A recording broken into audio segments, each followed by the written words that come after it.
ছেলেরূপে ভালোবাসা। মাতা যশোমতী ছেলেরূপে ভালোবেসেছে, কোনোদিন ভগবানকে নয়। যাদের বাড়িতে গোপাল সেবা আছে, কারো বাড়িতে আছে গোপাল সেবা? কার বাড়িতে আছে?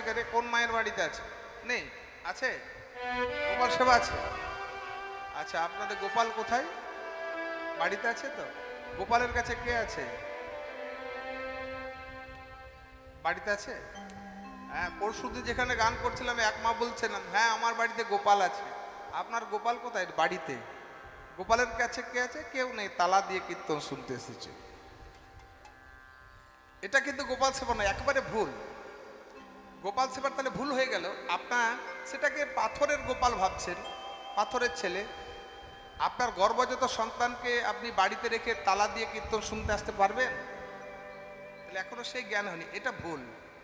একেবারে ছেলেরূপে ভালোবাসতে হবে, যেমন ছেলেকে যেভাবে মানুষ করে বাচ্চা ছেলেকে, ঠিক সেভাবে, সেটাই হলো গোপাল সেবা।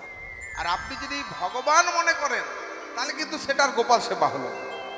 আমার ছেলের সঙ্গে যেমন আচরণ করেন, নিজের পেটে ছেলেকে তালা দিয়ে যেমন কীর্তন শুনতে আসতে পারবেন না, কারো কাছে রেখে আসতে হবে, তেমনই গোপালে কারো কাছে রেখে আসবেন। কেউ যদি থাকা না থাকে, যেখানে বেড়াতে যান আপনি সঙ্গে করে নিয়ে যাবেন।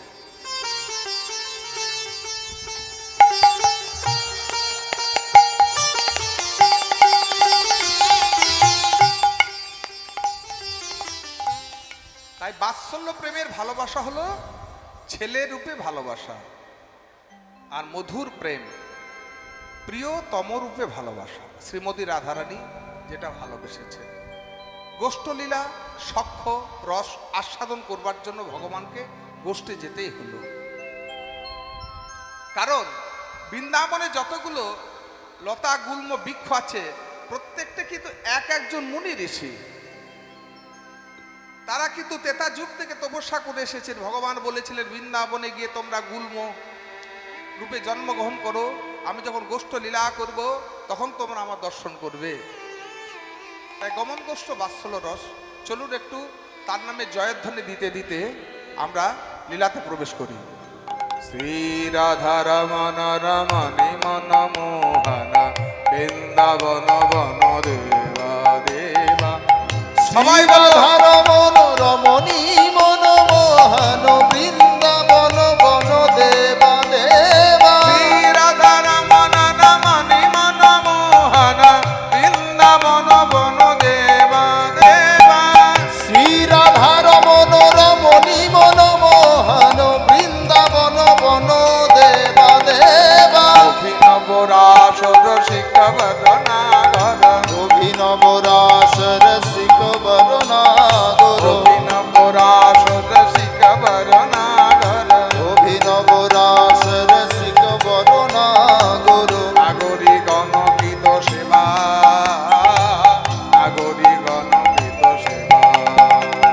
শ্রী রাধা রমন রমণী মন মোহন বৃন্দাবন বন দেবা দেবা।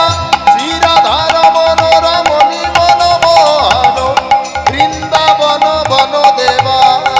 প্রজাপতি দম্পতি হৃদয়ানন্দন, প্রজাপতি দম্পতি হৃদয়ানন্দন, নন্দন নব ঘন শ্যাম, নন্দন নব ঘন শ্যাম।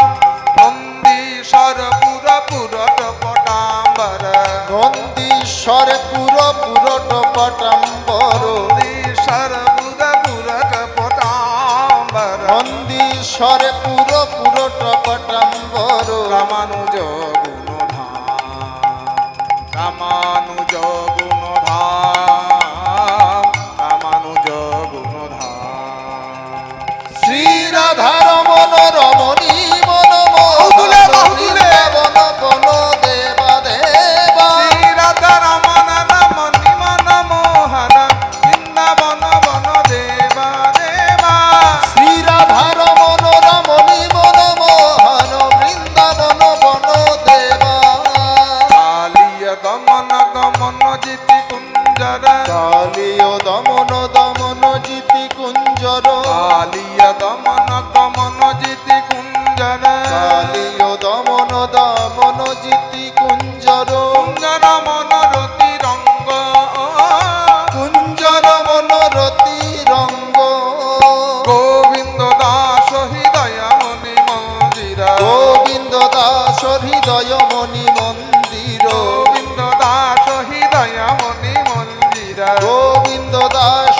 হৃদয় মণি মন্দির অবিকল মুরতি ভঙ্গ, অবিকল মুরতি ভঙ্গ, অবিকল মুরতি ভঙ্গ। শ্রী রাধার মন রমণী মনমোহন বৃন্দাবন বন দেবা দেবা রাধা রমণ রমণী মনমোহন বৃন্দাবন বন দেবা দেবা। শ্রী রাধার মন রমণী মনমোহন বৃন্দাবন বন দেবা বৃন্দাবন বন দেবা, বৃন্দাবন বন দেবা বৃন্দাবন বন দেবা, বৃন্দাবন বন দেবা। বৃন্দাবন ধাম কি জয় রাধা রানী কি জয় রাধা রানী কি জয় রাধা রানী কি জয় রাধা রানী কি। জয়। গমন গোষ্ঠ। আচ্ছা, ভগবান শ্রীকৃষ্ণ যে গোষ্ঠে ধেনু নিয়ে যেতেন, কত লক্ষ ধেনু এটাকে জানতেন। নবলক্ষ, নব মানে তো 9 নাকি, 9 লক্ষ। তাহলে নন্দ মহারাজার 9 লক্ষ ধেনু, যে যার 9 লক্ষ ধনু থাকে একা, তার গোয়াল ঘরটা কত বড় হবে ধারণা করুন। তাহলে কত বড় গোয়াল ঘর। তাহলে 9 লক্ষ হলো শুধু নন্দ মহারাজের। আরো 12 জন সখা আছে, শ্রীদাম, সুদাম, দাম, বসুদাম, সুবল, মহাবল, সুবাহু, মহাবাবু, স্তককৃষ্ণ, অর্জুন, লবঙ্গ, মধুমঙ্গল। 12 জন সখা, এদেরও ধেনু আছে। তাহলে বৃন্দাবনে গোচরণী স্থলটি তাহলে কত বড় হওয়া দরকার আমরা জানি, 84 ক্রোশ।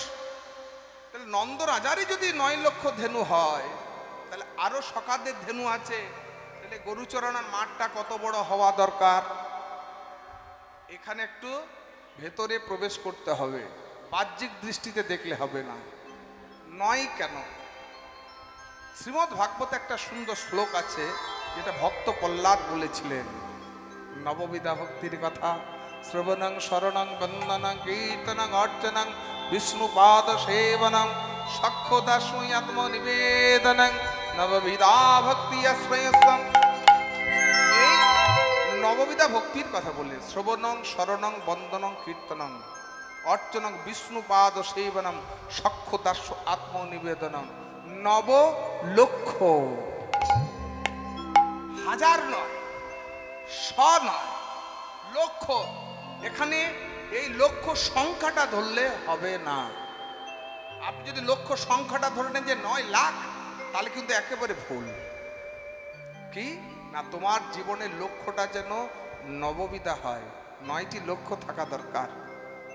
তোমার যদি 9টি লক্ষ্য থাকে, তাহলে যে কোনো একটা লক্ষ্যে তুমি পৌঁছাতে পারবে।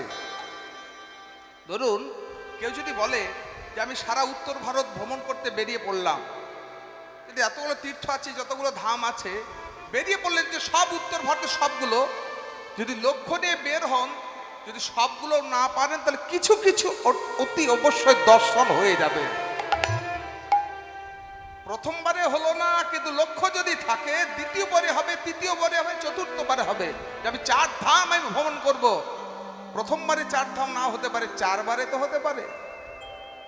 তোমার জীবনের লক্ষ্যটা কি হওয়া দরকার? ছোটবেলায় যখন এই মাধ্যমিক পরীক্ষা দিয়েছিলাম, রচনা এসেছিল তোমার জীবনের লক্ষ্য কি। কি যারা এখন পড়াশোনা করছো, এই রচনাটা কাদের এসেছিল কি মাধ্যমিকে? তোমার জীবনের লক্ষ্য কি? তা আমাদের কেউ লিখছেন ডাক্তার, কেউ লিখছেন ইঞ্জিনিয়ার, কেউ বলছেন প্রফেসর, কেউ বলছেন মাস্টার। আমি কিন্তু কীর্তনিয়া লিখে আসিনি। হ্যাঁ, আমার রচনাটা এসেছিল তোমার জীবনের লক্ষ্য কি। না, আমার জীবনের লক্ষ্য ছিল আমি শিক্ষক হব, মাস্টার লিখিয়েছিলেন। হ্যাঁ, কিন্তু অ্যাকচুয়াল যে শিক্ষাগুলো আমরা স্কুলে পাই, সে সম্পূর্ণ শিক্ষা আলাদা। কিন্তু হরিবাসরে যে শিক্ষাটা পায়, সেটা স্কুলে লাভ হয় না, কলেজে লাভ হয় না, ইউনিভার্সিটিতে পাওয়া যায় না। নববিধা ভক্তির কথা আপনি স্কুলে পাবেন না। যদি গীতার ক্লাস করেন সেখানে পাবেন, ভক্তি শিক্ষা করেন ঠিক এইরকম একটা হরিবাসর ভক্ত থাকবে, সেখানে কিন্তু এই শিক্ষাটা আপনাদের অর্জন হবে। 9 ঘরের নাম তাটা আমরা পড়ি। হ্যাঁ, এই 9 নিয়েই শুরু হলো। নয় একে নয়, নয় দুগুণে 18। নববিধা ভক্তি। নয় একে নয়, নয় দুগুণে 18, একে 8 9, 3 9 7 8, 2 7 9, 4 9 36, 3 6 9, 5 9 45, 4 5 9। হচ্ছে সব বুঝতে পারছেন? হ্যাঁ, শেষের দিকে বানান করলে 9 হয়। 5 9 45, 4 5 9, 6 9 54, 5 4 9, 7 9 63, 6 3 9, 8 9 72, 7 2 9, 9 9 81, 8 1 9, 9 10 90, 9 0 9। হরি ছাড়া নয়, কৃষ্ণ ছাড়া নয়, হরি ছাড়া নয়, কৃষ্ণ ছাড়া নয়। হরি ছাড়া নয়, কৃষ্ণ ছাড়া নয়, হরি ছাড়া নয়, কৃষ্ণ ছাড়া নয়। হরি ছাড়া নয়, কৃষ্ণ ছাড়া নয়, হরি ছাড়া নয়, কৃষ্ণ ছাড়া নয়। তুমি যদি এই লক্ষ্য ঠিক রাখো তবেই তোমার নরজনমটা সার্থক হবে। লক্ষ্যটা ঠিক রাখো। গাড়ি বাড়ি টাকা পয়সা কি করে হবে এটা তোমার জীবনের লক্ষ্য নয়। কি করে টাকা পয়সা রোজগার করবে এটা তোমার জীবনের লক্ষ্য নয়। তোমার জীবনের লক্ষ্য হলো কৃষ্ণ প্রাপ্তি, যার জন্য আমরা এসেছি কলিযুগে। কৃষ্ণ প্রাপ্তি হলো নরজনমে সার্থকতা। তাহলে নবলক্ষ ধেনু, ভগবান শ্রীকৃষ্ণের বাঁশিতেও 9টা ছিদ্র, আমাদের দেহের মাঝেও আছে 9টি ছিদ্র। মুখের মধ্যে 1, নাকে 2, 3, চোখে 2, 3 আর 2 5, কানে 2, 5 আর 2 7, মলদ্বার আর মূত্রদ্বার। এই তো নয়, দেহতত্ত্বের ব্যাপার। পরিষ্কার হলেন যে 9 লক্ষ্য কি বলতে বোঝাতে চাইছেন? তোমার জীবনের কিন্তু 9টি লক্ষ্য স্থির রাখো। 9টি লক্ষ্য। যার জীবনের লক্ষ্য নেই সে কোনোদিন প্রতিষ্ঠিত হতে পারে না, জয়ী হতে পারে না। প্রত্যেকের জীবনে কিন্তু একটা লক্ষ্য থাকা দরকার। শিশুকাল থেকে পড়াশোনা করে কেউ বলে আমি বড় রাজনীতিবিদ হব, অর্থনীতিবিদ হব, ডাক্তার হব, ইঞ্জিনিয়ার হব, প্রফেসর হব। কেউ খেলাধুলা করেন আমি ক্রিকেটার হব, ইন্ডিয়ার টিমে খেলবো। তার লক্ষ্য যদি স্থির না করো তুমি পৌঁছাবে কি করে? আমি বাড়ি থেকে বাইক নিয়ে বের হলাম, কোথায় যাব ঠিক নেই, ভ্রষ্ট হয়ে ঘুরে বেড়াবো।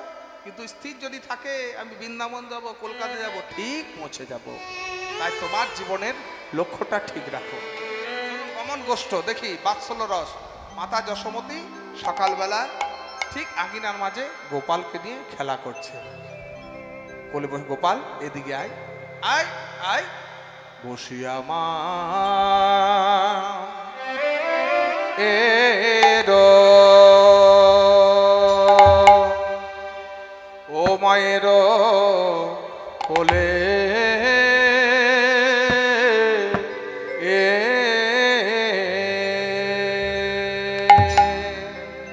বসিয়া মায়ের কোলে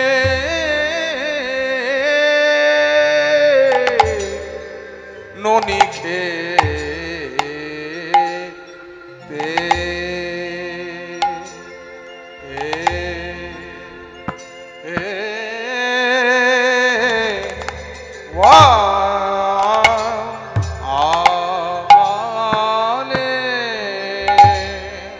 বসিয়া মা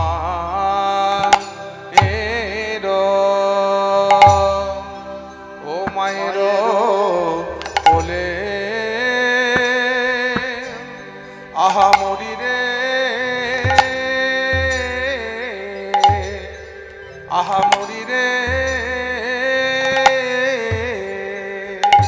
বলে দে মায়া মায় ননি দে মা গোষ্ঠে যাবার, গোষ্ঠে যাবার সময় হলো। গোষ্ঠে যাবা হরি গোষ্ঠে যাবা সময় হলো। গোষ্ঠে যাবার, গোষ্ঠে যাবার সময় হলো। গোষ্ঠে যাবা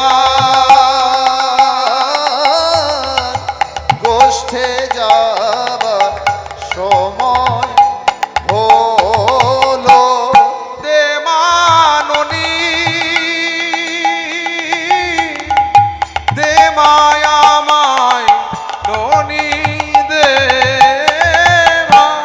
দে মা ননি, দে মায়ামায় ননি, দে মা। গোষ্ঠে যাবা,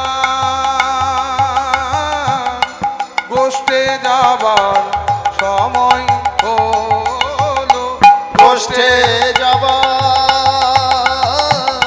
গোষ্ঠে যাবার সময় হলো। গোষ্ঠে যাবার, গোষ্ঠে যাবার সময় হলো। গোষ্ঠে যাবার, গোষ্ঠে যাবার সময় হলো। দে মা সাজায়, দে মায়ামায় সাজায় রে মা। দে মা সাজাই, দে মায়ামায় সাজাই দে মা। গোষ্ঠে যাবার, গোষ্ঠে যাবার সময় হলো। গোষ্ঠে যাবার, গোষ্ঠে যাবার সময় হলো। গোষ্ঠে যাবার, গোষ্ঠে যাবার সময় হলো। গোষ্ঠে যাবার, গোষ্ঠে যাবার সময় হলো। গোষ্ঠে যাবার, গোষ্ঠে যাবার সময় হলো। গোষ্ঠে গোষ্ঠে যাবার, গোষ্ঠে যাবার সময় হলো। গোষ্ঠে যাবার, গোষ্ঠে যাবার সময় হলো। গোষ্ঠে যাবার, গোষ্ঠে যাবার সময় হলো। গোষ্ঠে যাবার, গোষ্ঠে যাবার সময় হলো। ও ও বসিয়া মা এলো। মায়ের কোলে বসে বসে বলছেন, মা গোষ্ঠে যাবার সময় হয়েছে। ও গো মা চোরাবো বাছুরি। বলে ওগো মা, আমি চড়াবো বাছুরি। ও গো মা আমি চড়াবো বাছুরি। বলে ওগো মা, আমি চড়াবো বাছুরি। আমায় পরাইয়ে দে পিত ধরা।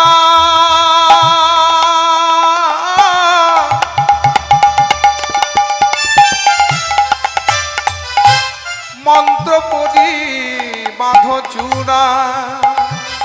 মাগো পরায়ে দে,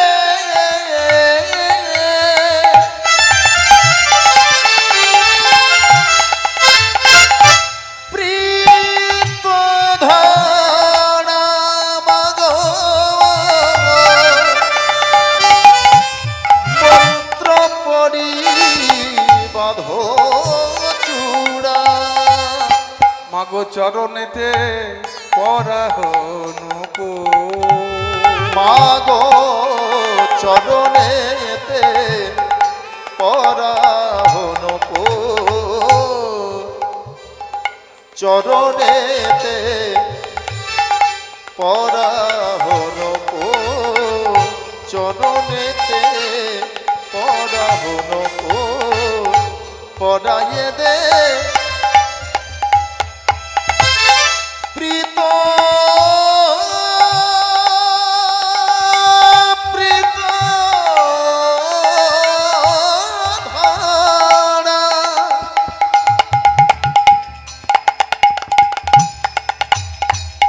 ও গো মা, গো ও মা যশোমতী মা, আমার মা, মা গো। আমায় পরাইয়ে দে পিত ধরা। মন্ত্র পড়ি বাঁধ চূড়া। পরায়ে দে প্রীত ধরা। মন্ত্র পড়ি বাঁধো চূড়া। মাগো চরণেতে পরাহনু। মাগো চরণেতে পরাহন পো। আমার গোষ্ঠে সাজে সাজাইয়ে দে মা। আমার গোষ্ঠের সাজে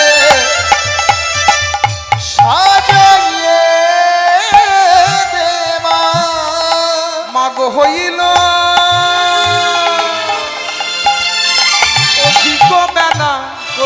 সাজে সাজাইয়ে দে মা। মাগো হইল অধিক বেলা গোষ্ঠের সাজে সাজায়ে দে মা।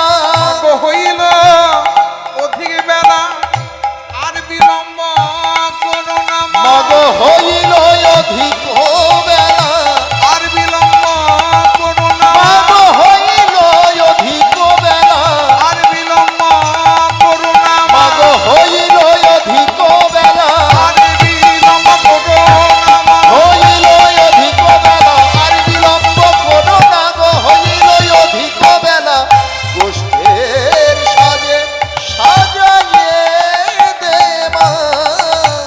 মাগো চরণেতে পরা হলো গো।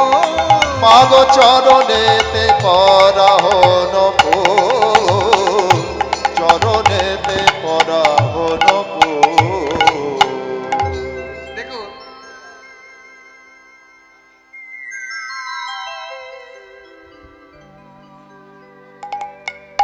আজকে গোপাল কি বলছে না মা, আমি গোষ্ঠে যাব গোষ্ঠে যাব। হ্যাঁ সাজিয়ে দাও, ননি খেতে খেতে বলতে সাজিয়ে দাও আমি গোষ্ঠে যাব। কোনো মা বাবা কি চান, কোনো মা কি চান যে আমার ছেলে গরু চড়াতে যাক?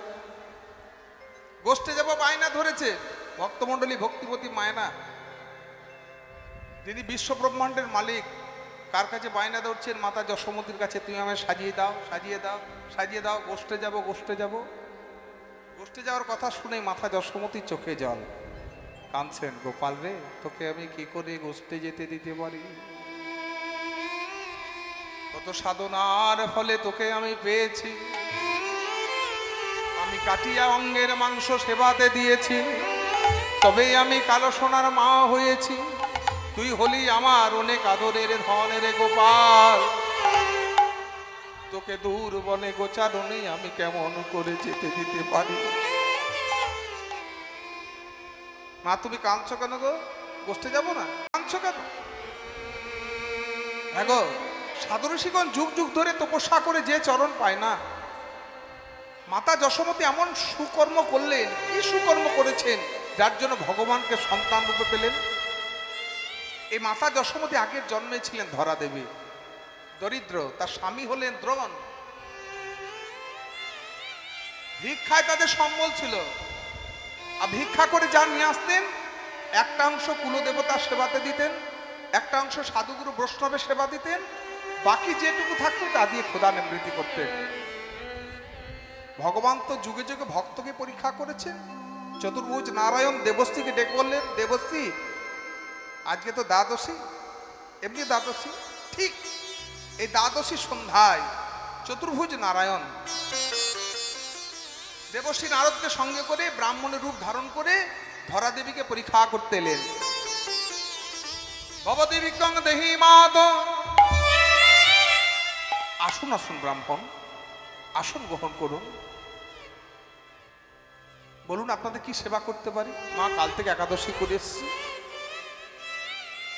সেই পালনের পর থেকে আর কিছু খাওয়া হয়নি, আমাদের কিছু খেতে দেবে?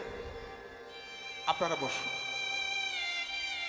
ধরা দেবী দেখলেন ঘরে কিছুই নেই, কি দিয়ে ব্রাহ্মণদের সেবা দেবে? স্বামী গেছেন ভিক্ষায়, এখনো তো তিনি ফিরলেন না। আর ভুক্ত অবস্থায় যদি অতিথি ফিরে যায় গৃহস্থীর অমঙ্গল হবে। যাই দেখে একটু ভিক্ষা পাই যদি। প্রচন্ড ঝড় জল, ওগো একটু দরজা খোলো, আমাকে কিছু ভিক্ষা দাও, আমার বাড়িতে অতিথি বসে আছে, আমি তাদের সেবা দেব। ওগো তোমার একটু দরজা খোলো, বাড়িতে অতিথি বসে আছে, তাদের আমি সেবা দেব, দরজা খোলো। নিয়তির কি পরিহাস, ধরাদেবীর কণ্ঠস্বর কোনো গৃহস্থের কর্ণে পৌঁছালো না। হতাশ হয়ে যখন ফিরে আসছে, দেখছেন পথের ধারে এক দোকানি দোকান পেতে বসে আছে। অনল, অনল, দোকানি, দোকানি আমার বাড়িতে অতিথি বসে আছে, তাদের আমি সেবা দেবো। অতিথি সেবার কিছু সামগ্রী আমায় দাও, তন্ডুল দাও। দেবো, অবশ্যই দেবো। মূল্য তো দিতে হবে। এই মুহূর্তে আমার কাছে মূল্য নেই, তবে তোমার ঋণ আমি পরিশোধ করে দিয়ে যাব। দিতে পারবো না, ঋণে কিছু দিতে পারবো না। তবে একটা শর্ত আছে,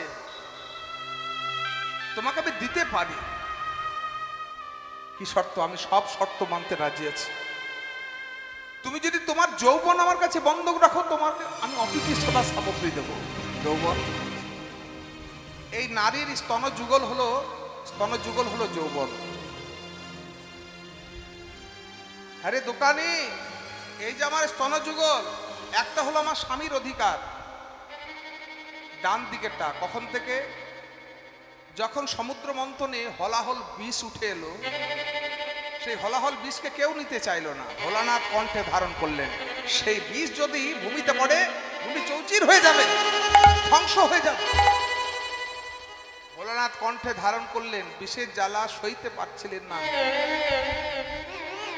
পার্বতী এসে দক্ষিণ স্তন পান করিয়েছিলেন বিষের জ্বালা দূর করবার জন্য। সেদিন থেকে দক্ষিণ স্তন হলো স্বামীর অধিকার, আর বাম স্তন হলো বাৎসল্য, ছেলের অধিকার।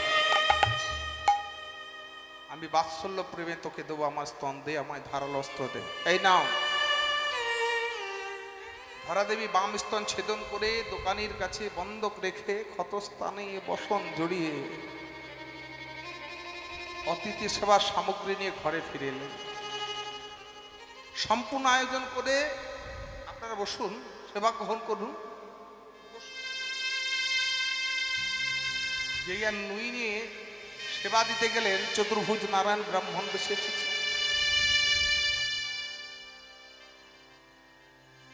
ক্ষতস্থান থেকে একটু রুধির পড়লো। কি মা, তুমি অসুচি?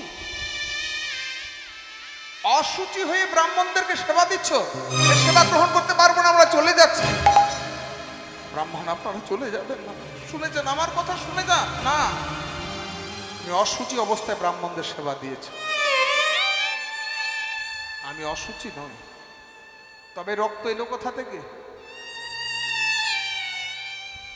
চলেই যখন যাবেন, তবে শুনে যান, আমরা দরিদ্র, ভিক্ষায় মোদের সম্ভব।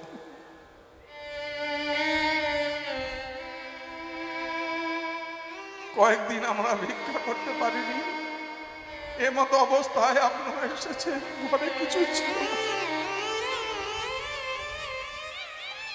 আমার স্বামীও ভিক্ষায় গেছেন, তিনি ফেরেননি। আপনাদের সেবা দেবো বলে আমি ভিক্ষায় বেরিয়েছিলাম, কেউ দরজা খোলে। অবশেষে এক দোকানির কাছে আমার স্তন বন্ধক রেখে আপনাদের সেবার আয়োজন করেছি। এ হলো আমার ক্ষতস্থানের রুধির।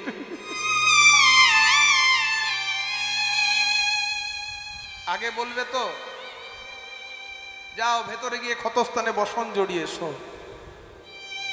ধরাদেবী যেই না ভেতরে গিয়ে ক্ষতস্থানে বসন জড়াতে গেলেন, দেখছেন ঠিক স্তন আগের অবস্থায় রয়েছে। কি ব্রাহ্মণ বেশে এসেছেন, তারা তো সাধারণ কেউ নন, আমায় পরীক্ষা করতে এসেছেন। চরণে আছাড় গিয়ে পড়লে, হে ভগবান, হে ভগবান, তুমি করুণার সিন্ধু, তুমি করুণার সিন্ধু, তুমি করুণা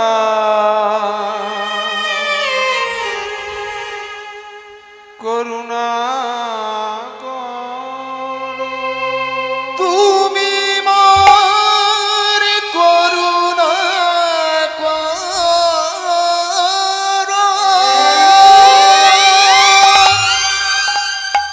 ভগবান আর স্থির থাকতে পারলেন না, নিজ মূর্তি ধারণ করে দাঁড়িয়েছে। কি প্রভু, এই দাসীকে এভাবে পরীক্ষা করতে এলে? ধরা, তোমায় পরীক্ষা করতে এসে যে আমরা হেরে গেছি, বলো তুমি কি চাও? ধন চাও, জন চাও, রাজ্য সুখ চাও? না, এক জন্মের জন্য তোমাকে পুত্র রূপে চাই। মাগো, আমি তোমার গর্ভে আসতে পারবো না, আরেকজন যে কথা দিয়েছি, কিন্তু তুমি যে আমার স্তন বন্ধক রেখে আমাদের সেবার আয়োজন করেছো, সেই স্তন পান করে বড় হবে। কাকে কথা দিয়েছেন? কৈকেয়ীকে। আমরা কি জানি যে কৈকেয়ী দুষ্টু প্রকৃতির? না, কৈকেয়ীর জন্য ভগবান রামচন্দ্রকে 14 বছরের জন্য বনবাসে যেতে হয়েছিল। 14 বছর বনবাসে গেলেন, কৈকেয়ীর চৈতন্য হলো কি, রামের মতো ছেলেকে আমি বনবাসে দিলাম, রাম হেন ধনকে আমি বনবাসে দিলাম, আমি ভুল করেছি, ভুল করেছি। রাম যখন 14 বছর পূর্ণ করে অযোধ্যায় ফিরে আসবে, সবার আগে যদি আমাকে মা বলে না ডাকে, আমি বিষ পান করে প্রাণ বিসর্জন দেব। আর আমার ঘরে এসে যদি আমায় মা বলে ডাকে, আমি দুধ পান করাবো। 14 বছর পূর্ণ করে ভগবান রামচন্দ্র যখন অযোধ্যায় ফিরলেন, সবার আগে মা কৈকেয়ীর ঘরে গিয়ে মা বলে ডেকেছিলেন, মা। রাম রে, তুই এসেছিস বাবা? তোর মতো ছেলেকে আমি বনবাসে দিলাম রে বাবা।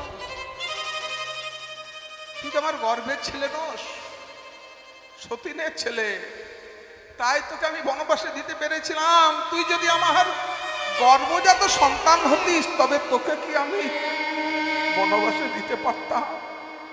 তোর কাছে একটা নিবেদন মা হয়ে চাইবো, দিদি বাবা? বলো মা, তুমি কি চাও?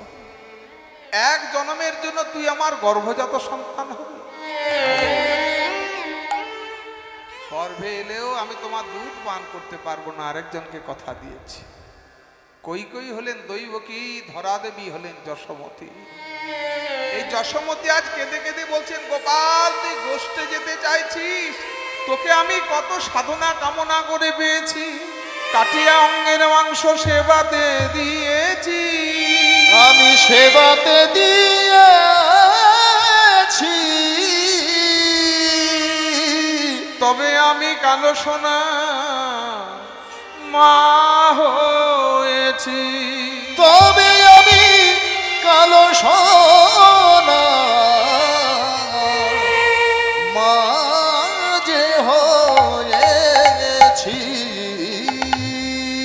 কিন্তু মা, গোষ্ঠে যাব না। দেখো না, আমার বন্ধুরা সব দাঁড়িয়ে আছে, আমায় ভালো করে তুমি সাজিয়ে দাও, চিন্তা করো না। মা গো, অলকা তিলকা ভালে,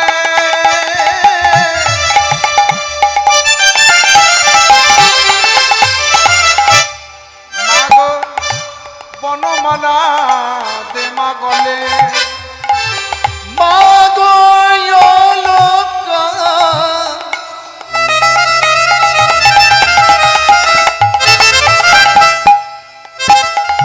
তিলকা ভালে, বনমালা দে মা গলে, মঙ্গ সিংহা বেনু বেত দে মোর হাতে, মাগো সিংহা বেনু বেত্র দে মোর হাতে, আমার গোষ্ঠে সাজে সাজাইয়ে দে মা, আমার গোষ্ঠের সাজে সাজায়ে দে মা, মাগো হইলা অধিক বেলা গোষ্ঠের সাজে সাজাইয়ে দে মা, মাগো হইল অধিক বেলা গোষ্ঠের সাজে সাজায়ে দে মা। ও মা, দেখছেন কত বেলা হলো, সাজিয়ে দাও। ওই দেখো, ওই দেখো কারা আসছে, আমার বন্ধুরা, শ্রীদাম সুদাম, ওই সুবলাদি বলরাম, শ্রীদাম সুদাম,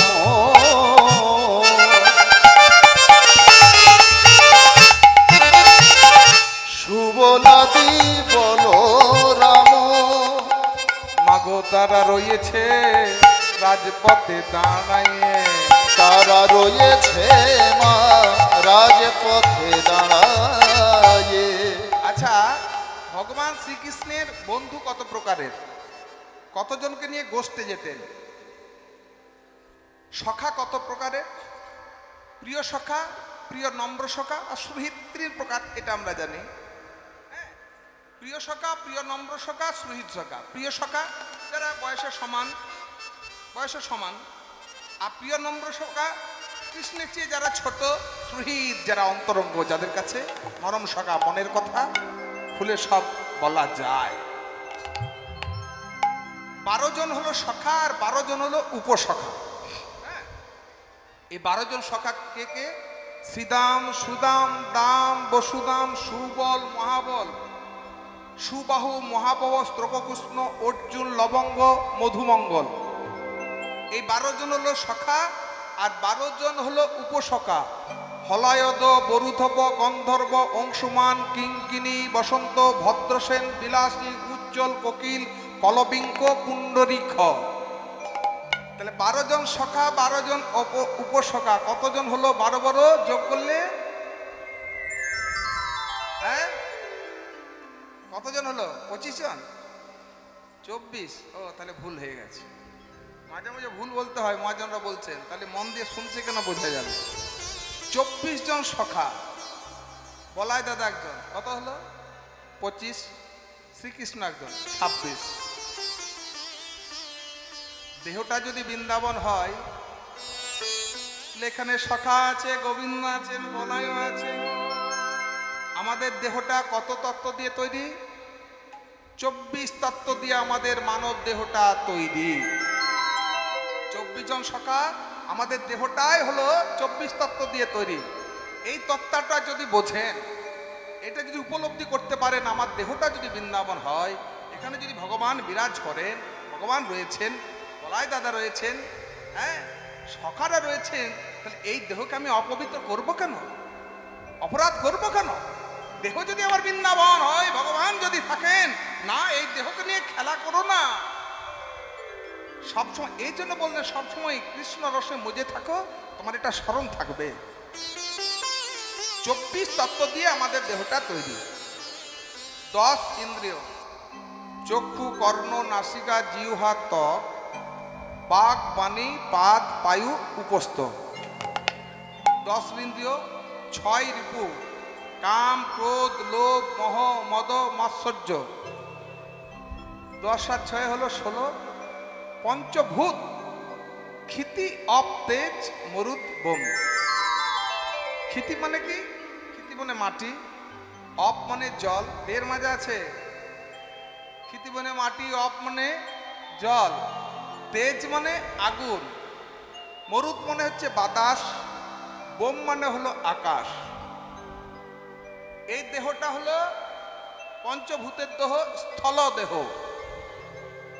যখন আমরা মারা যাব, এই পঞ্চভূতের দেহ, ক্ষিতি, অপ্তেজ, মরুত, বোম, কিছুটা মাটির সঙ্গে মিশে যাবে, কিছুটা জলের সঙ্গে মিশে যাবে, কিছুটা আগুনের সঙ্গে মিশে যাবে, কিছুটা বাতাসের সঙ্গে, কিছুটা আকাশের সঙ্গে মিশে যাবে। ক্ষিতি, অপ্তেজ, মরুত, বোম।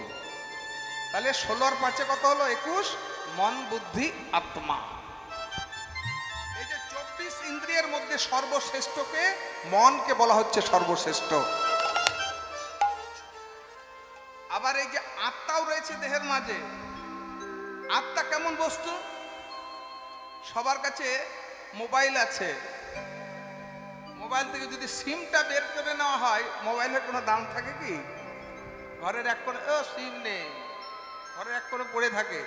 যেই সিম প্রবেশ হলো, চালু হয়ে গেল, কানেক্ট, হ্যাঁ, কথা বলতে পারবেন, সব কিছুই হবে। কিন্তু সিম যদি না থাকে, মোবাইলে কোনো মূল্য থাকে না।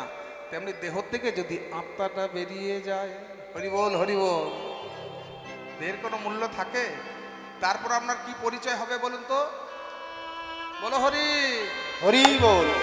ওই মরাবাহী যানটা যখন পেরিয়ে যাবে, কি বলে? ওতে মরা যাচ্ছে। মানুষের শেষ পরিচয় হলো, শেষ নাম হলো মরা। আত্মা বেরিয়ে গেল আর দেহের কোনো মূল্য থাকে না। কিন্তু 84 লক্ষ জনি ভ্রমণ করে দেহ পেয়েছি। আত্মা, ভক্তমণ্ডলী, ভক্তিমতী মায়েরা, আমরা তো দেহকে প্রত্যেকদিন স্নান করাই, আত্মা স্নান হবে করে কি করে, আত্মা শুদ্ধ হবে কি করে? মহাপ্রভু একটি শ্লোকের মাধ্যমে, এখন একটা চিঠি এলো না, ভক্ত দিয়ে গেলেন যে একটু শ্লোকের ব্যাখ্যা হলে ভালো হয়। এই কথাটা, এই চিঠিটা পড়ে এই কথার সঙ্গে মিলে গেল। মহাপ্রভু এই সুন্দর একটা আত্মা স্নানের কথা বলেছেন। চৈতদর্পণ মার্জনং ভবো মহাদবাগ্নি নির্বাপনং শ্রেয় কৌরব চন্দ্রিকা বিতরণং বেদ্যাবদু জীবনম আনন্দম বিধিবর্ধনং পদীপদং পুণ্যামৃত স্বাদনম সর্বোত্মা স্নপনং পরং বিজয়তে শ্রী শ্রীকৃষ্ণ সংকীর্তনং। বিজয়তে শ্রীকৃষ্ণ সংকীর্তন।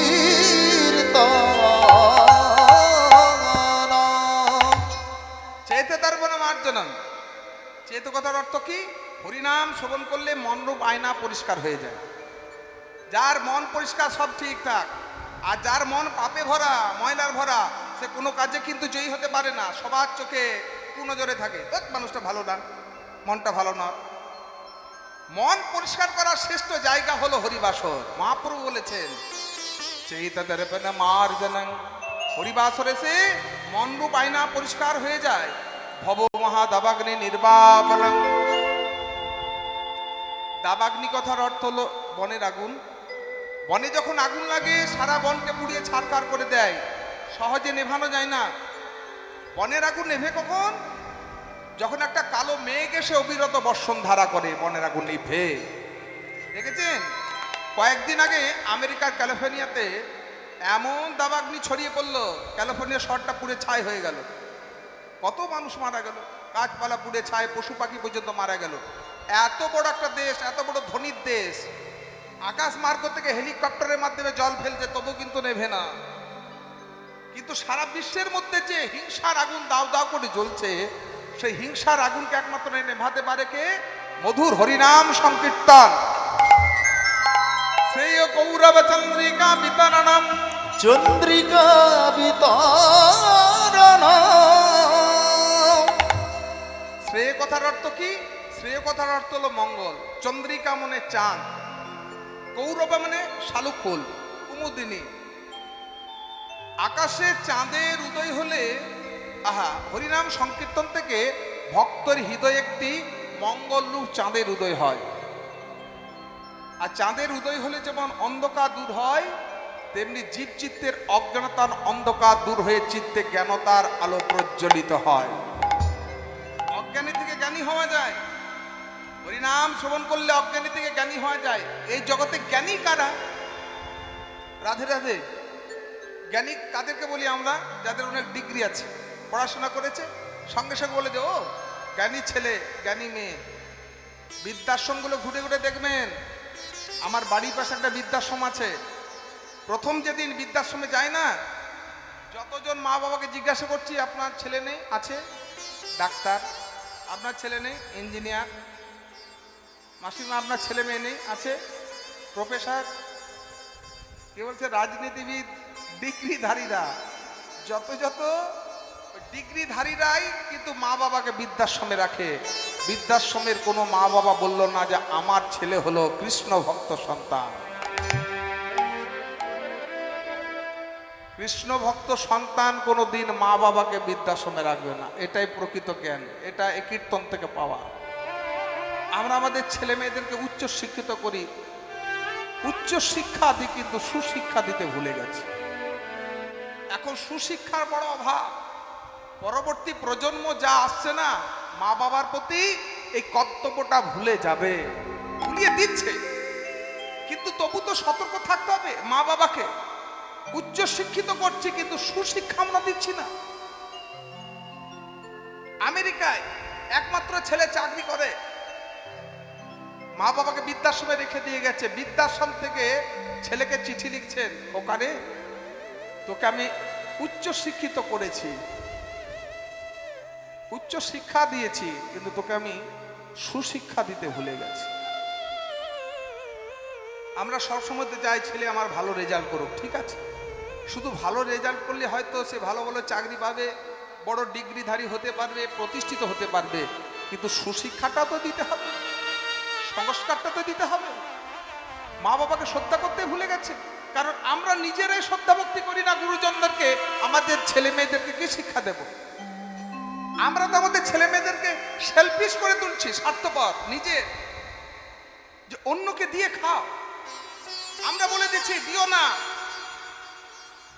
কিন্তু কোনো মা বাবা যদি বলে শোন বাবা টিফিন দিলাম, বন্ধুদের সঙ্গে ভাগ করে খাবি, কজন বলে গো কাউকে দিবি না, তাহলে সে তো সেলফিশ ছেলে তৈরি হবে। ছোট ছোট জিনিসগুলো আমরা খুব ভুল করি। ছেলে মেয়েদেরকে সুশিক্ষা দিন। বিদ্যাবধূ জীবনম, হরিনাম সংকীর্তন হলো বিদ্যাবধূর জীবন স্বরূপ। বধূ যেমন সর্বদাই দেখবেন ঘোমটা দিয়ে থাকে হরিনাম সংকীর্তনের, তেমনি ভক্তকে এই হরিনাম এত সুন্দর লজ্জিত করে রাখে, জগতের কাছে সবসময় হাম বড়াই করে বেরোয় না, অহংকার করে না। বিদ্যা কোন স্বরূপ? বিদ্যা হলো জ্ঞান স্বরূপ। জেনে নিন, পড়াশোনাটা কিন্তু জ্ঞান অর্জন করবার জন্য, চাকরি বাকরি করবার জন্য নয়। এটা আজ থেকে 5,500 বছর আগে, 550 বছর পূর্বে মহাপ্রভু বলেছেন। আমাদের ভারতবর্ষে প্রাক্তন রাষ্ট্রপতি স্বর্গীয় ডক্টর আব্দুল কালাম বললেন, আমরা আমাদের ছেলে মেয়েদেরকে টাকা রোজগার করার মেশিন তৈরি করছি। দেখবেন কতজন মা বাবা বড়াই করে বলেন আমার ছেলে লন্ডনে চাকরি করে 5 লক্ষ টাকা মাইনে পায়, কিন্তু সে ছেলে মা বাবার ঠিক মতো খোঁজ খবর নেয় না, ব্যস্ত। হ্যাঁ, আপনার ছেলে টাকা রোজগার করার মেশিন হয়েছে, সেদিন বুঝতে পারবেন। আমার পাশের বাড়িতে এক বয়স্ক বাবা মা থাকেন। যেদিন ভদ্রমহিলা মৃত্যুশয্যায়, ছেলেকে ফোন করা হচ্ছে 3 দিন ধরে, ডাক্তারবাবু জবাব দিয়ে গেছেন তোমার মা তোমাকে শেষ দেখা দেখতে চাইছেন, খোকা এলো, খোকা এলো, খোকা এলো। ছেলে বলছে এখন আমার সময় নেই, বড় একটা দায়িত্ব নিয়ে আমি অন্য জায়গায় চললাম, যত টাকা লাগে আমি পাঠিয়ে দিচ্ছি, ট্রিটমেন্ট করাও। ছেলের মুখ না দেখতে পেয়ে মা মারা গেলেন। কিন্তু প্রকৃত জ্ঞান যদি থাকতো, টাকাকে তুচ্ছ করে, জবকে তুচ্ছ করে মা বাবার কাছে ছুটে আসতো। এটা হলো প্রকৃত জ্ঞান, যেখানেই থাক না কেন। বিদ্যাসাগর যখন শুনলেন যে তার মা অসুস্থ, নদীর ঝাঁপিয়ে বেরিয়ে এলেন। যেখানে চাকরি করছিলেন কোম্পানির বড় বউ বলছে তোমার ছুটি হবে না, বললো রইল তোমার চাকরি, আমার মা আগে। তাই তো তারা মনীষী, হ্যাঁ, তাই তো তাদেরকে আজকে আমরা আসনে রেখে পূজা করছি। যে ছেলে মেয়ে মা বাবাকে শ্রদ্ধা ভক্তি করতে পারে না, যারা জগতে মানুষকে ভালোবাসতে পারে না, পাষাণ দেবতাকে ভালোবাসবে কি করে? হেঁটে চলে বড়ানো মা বাবা, ভগবান চোখের সামনে দেখছি, তাকে যদি শ্রদ্ধা ভক্তি করতে না পারি, মন্দিরের ভেতরে পাষাণকে কি করে আমি ভালোবাসবো? বিদ্যাবধূ জীবনম, জীবন বিদ্যাবধূ জীবন স্বরূপ আনন্দ বুদ্ধিবর্ধন বর্ধন প্রতিপদং পুণ্যামৃতম সাধন আস্বাদন। হরিনামের মতো এত আনন্দ কোনো সঙ্গীতেই নেই। বলবেন কেন? এখানে অর্কেস্ট্রার হলে তো আরো আনন্দ পেতাম, সেটা ক্ষণস্থায়ী। 3 দিন ধরে যদি এখানে অর্কেস্ট্রার হয়, আপনারা কি বলেন, দূর বাবা কান ঝালা পালা হয়ে গেল, হ্যাঁ আর ভালো লাগে না, এবার বন্ধ করো তো। আর 3 দিন ধরে হচ্ছে, কেউ বলেছেন বন্ধ করো? কত আনন্দ সবার মনে। এই মাইকে শুনছেন, এই কীর্তন শুনতে যাব, স্নানটা করে নাও, চলো তাড়াতাড়ি যাই কীর্তন শুনতে যাই। আনন্দ আছে বলে তো শুধু আনন্দ বাড়ে, বাড়তেই থাকে, বাড়তেই থাকে। দুঃখটা কখন পাবেন? কালকে যখন মহন্ত বিদায় হয়ে যাবে, প্যান্ডেলগুলো খুলে নেওয়া হবে, প্রকৃত ভক্ত দেখবেন হাউ হাউ করে কাঁদে। তাহলে তখন যদি বলা হয় হ্যাঁ গো তুমি কাঁদছো কেন, তখন সেই দুঃখটাকে প্রকাশ করতে পারবেন যে নাম ঠান্ডা হয়ে গেল বলে, এইটুকু বলবেন। কিন্তু ভেতরে ভেতরে আপনি উপলব্ধি করবেন যে হরিনামের মধ্যে কতটা আনন্দ ছিল, কি যেন জীবন থেকে হারিয়ে গেল। আনন্দ বুদ্ধিবর্ধনং প্রতিপদং পুণ্যামৃতম সাধনং, প্রতি পদে পদে পুণ্যামৃতের স্বাদ পাওয়া যায়। সর্ব আত্মা স্নপনং পরং বিজয়তে। হরিনাম সংকীর্তন থেকে নিজের এর আত্মা স্নান হয়, শুধু তাই নয়, এই অঞ্চলে যতজন পশু পাখি কীট পতঙ্গ আছে সকলের দেহে তো আত্মা রয়েছে, সবার আত্মা স্নান হয়ে যায়। আজ মাতা যশোদী বলছেন তোকে যেতে দেব না, হেন কালে সীতা মেলনি হেন কালে সীতা মেলনিতে, হেন কালে সীতা মেলনিতে, হেন কালে সীতা মেলনিতে, ওই প্রণতি করিয়া বাই সীতাম কহিছে মায়, প্রণতি করিয়া পায়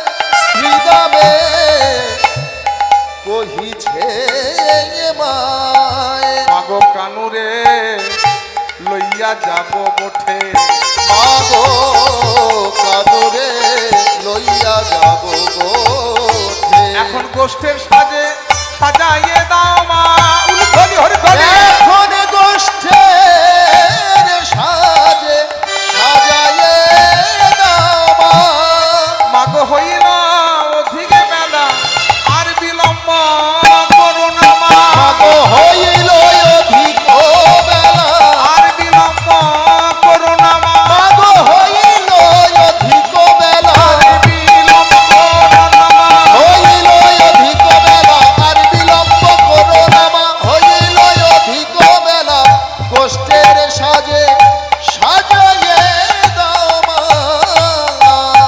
ও মা সাজিয়ে দাও।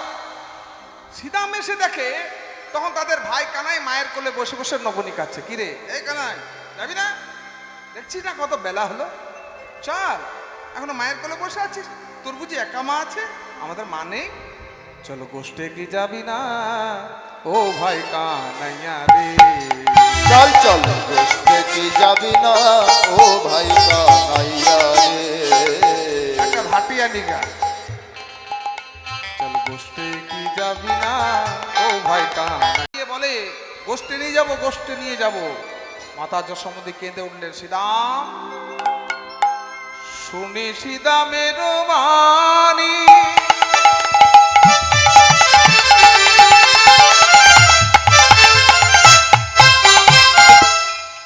ওরে শ্রীদাম শ্রীদাম রে,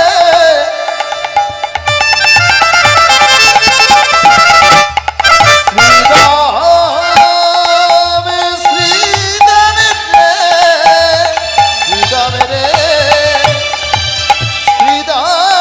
শ্রীদাম রে, শুনি সীতামের বাণী, মূরছিত নন্দরানী, শুনি শ্রীদামের বাণী,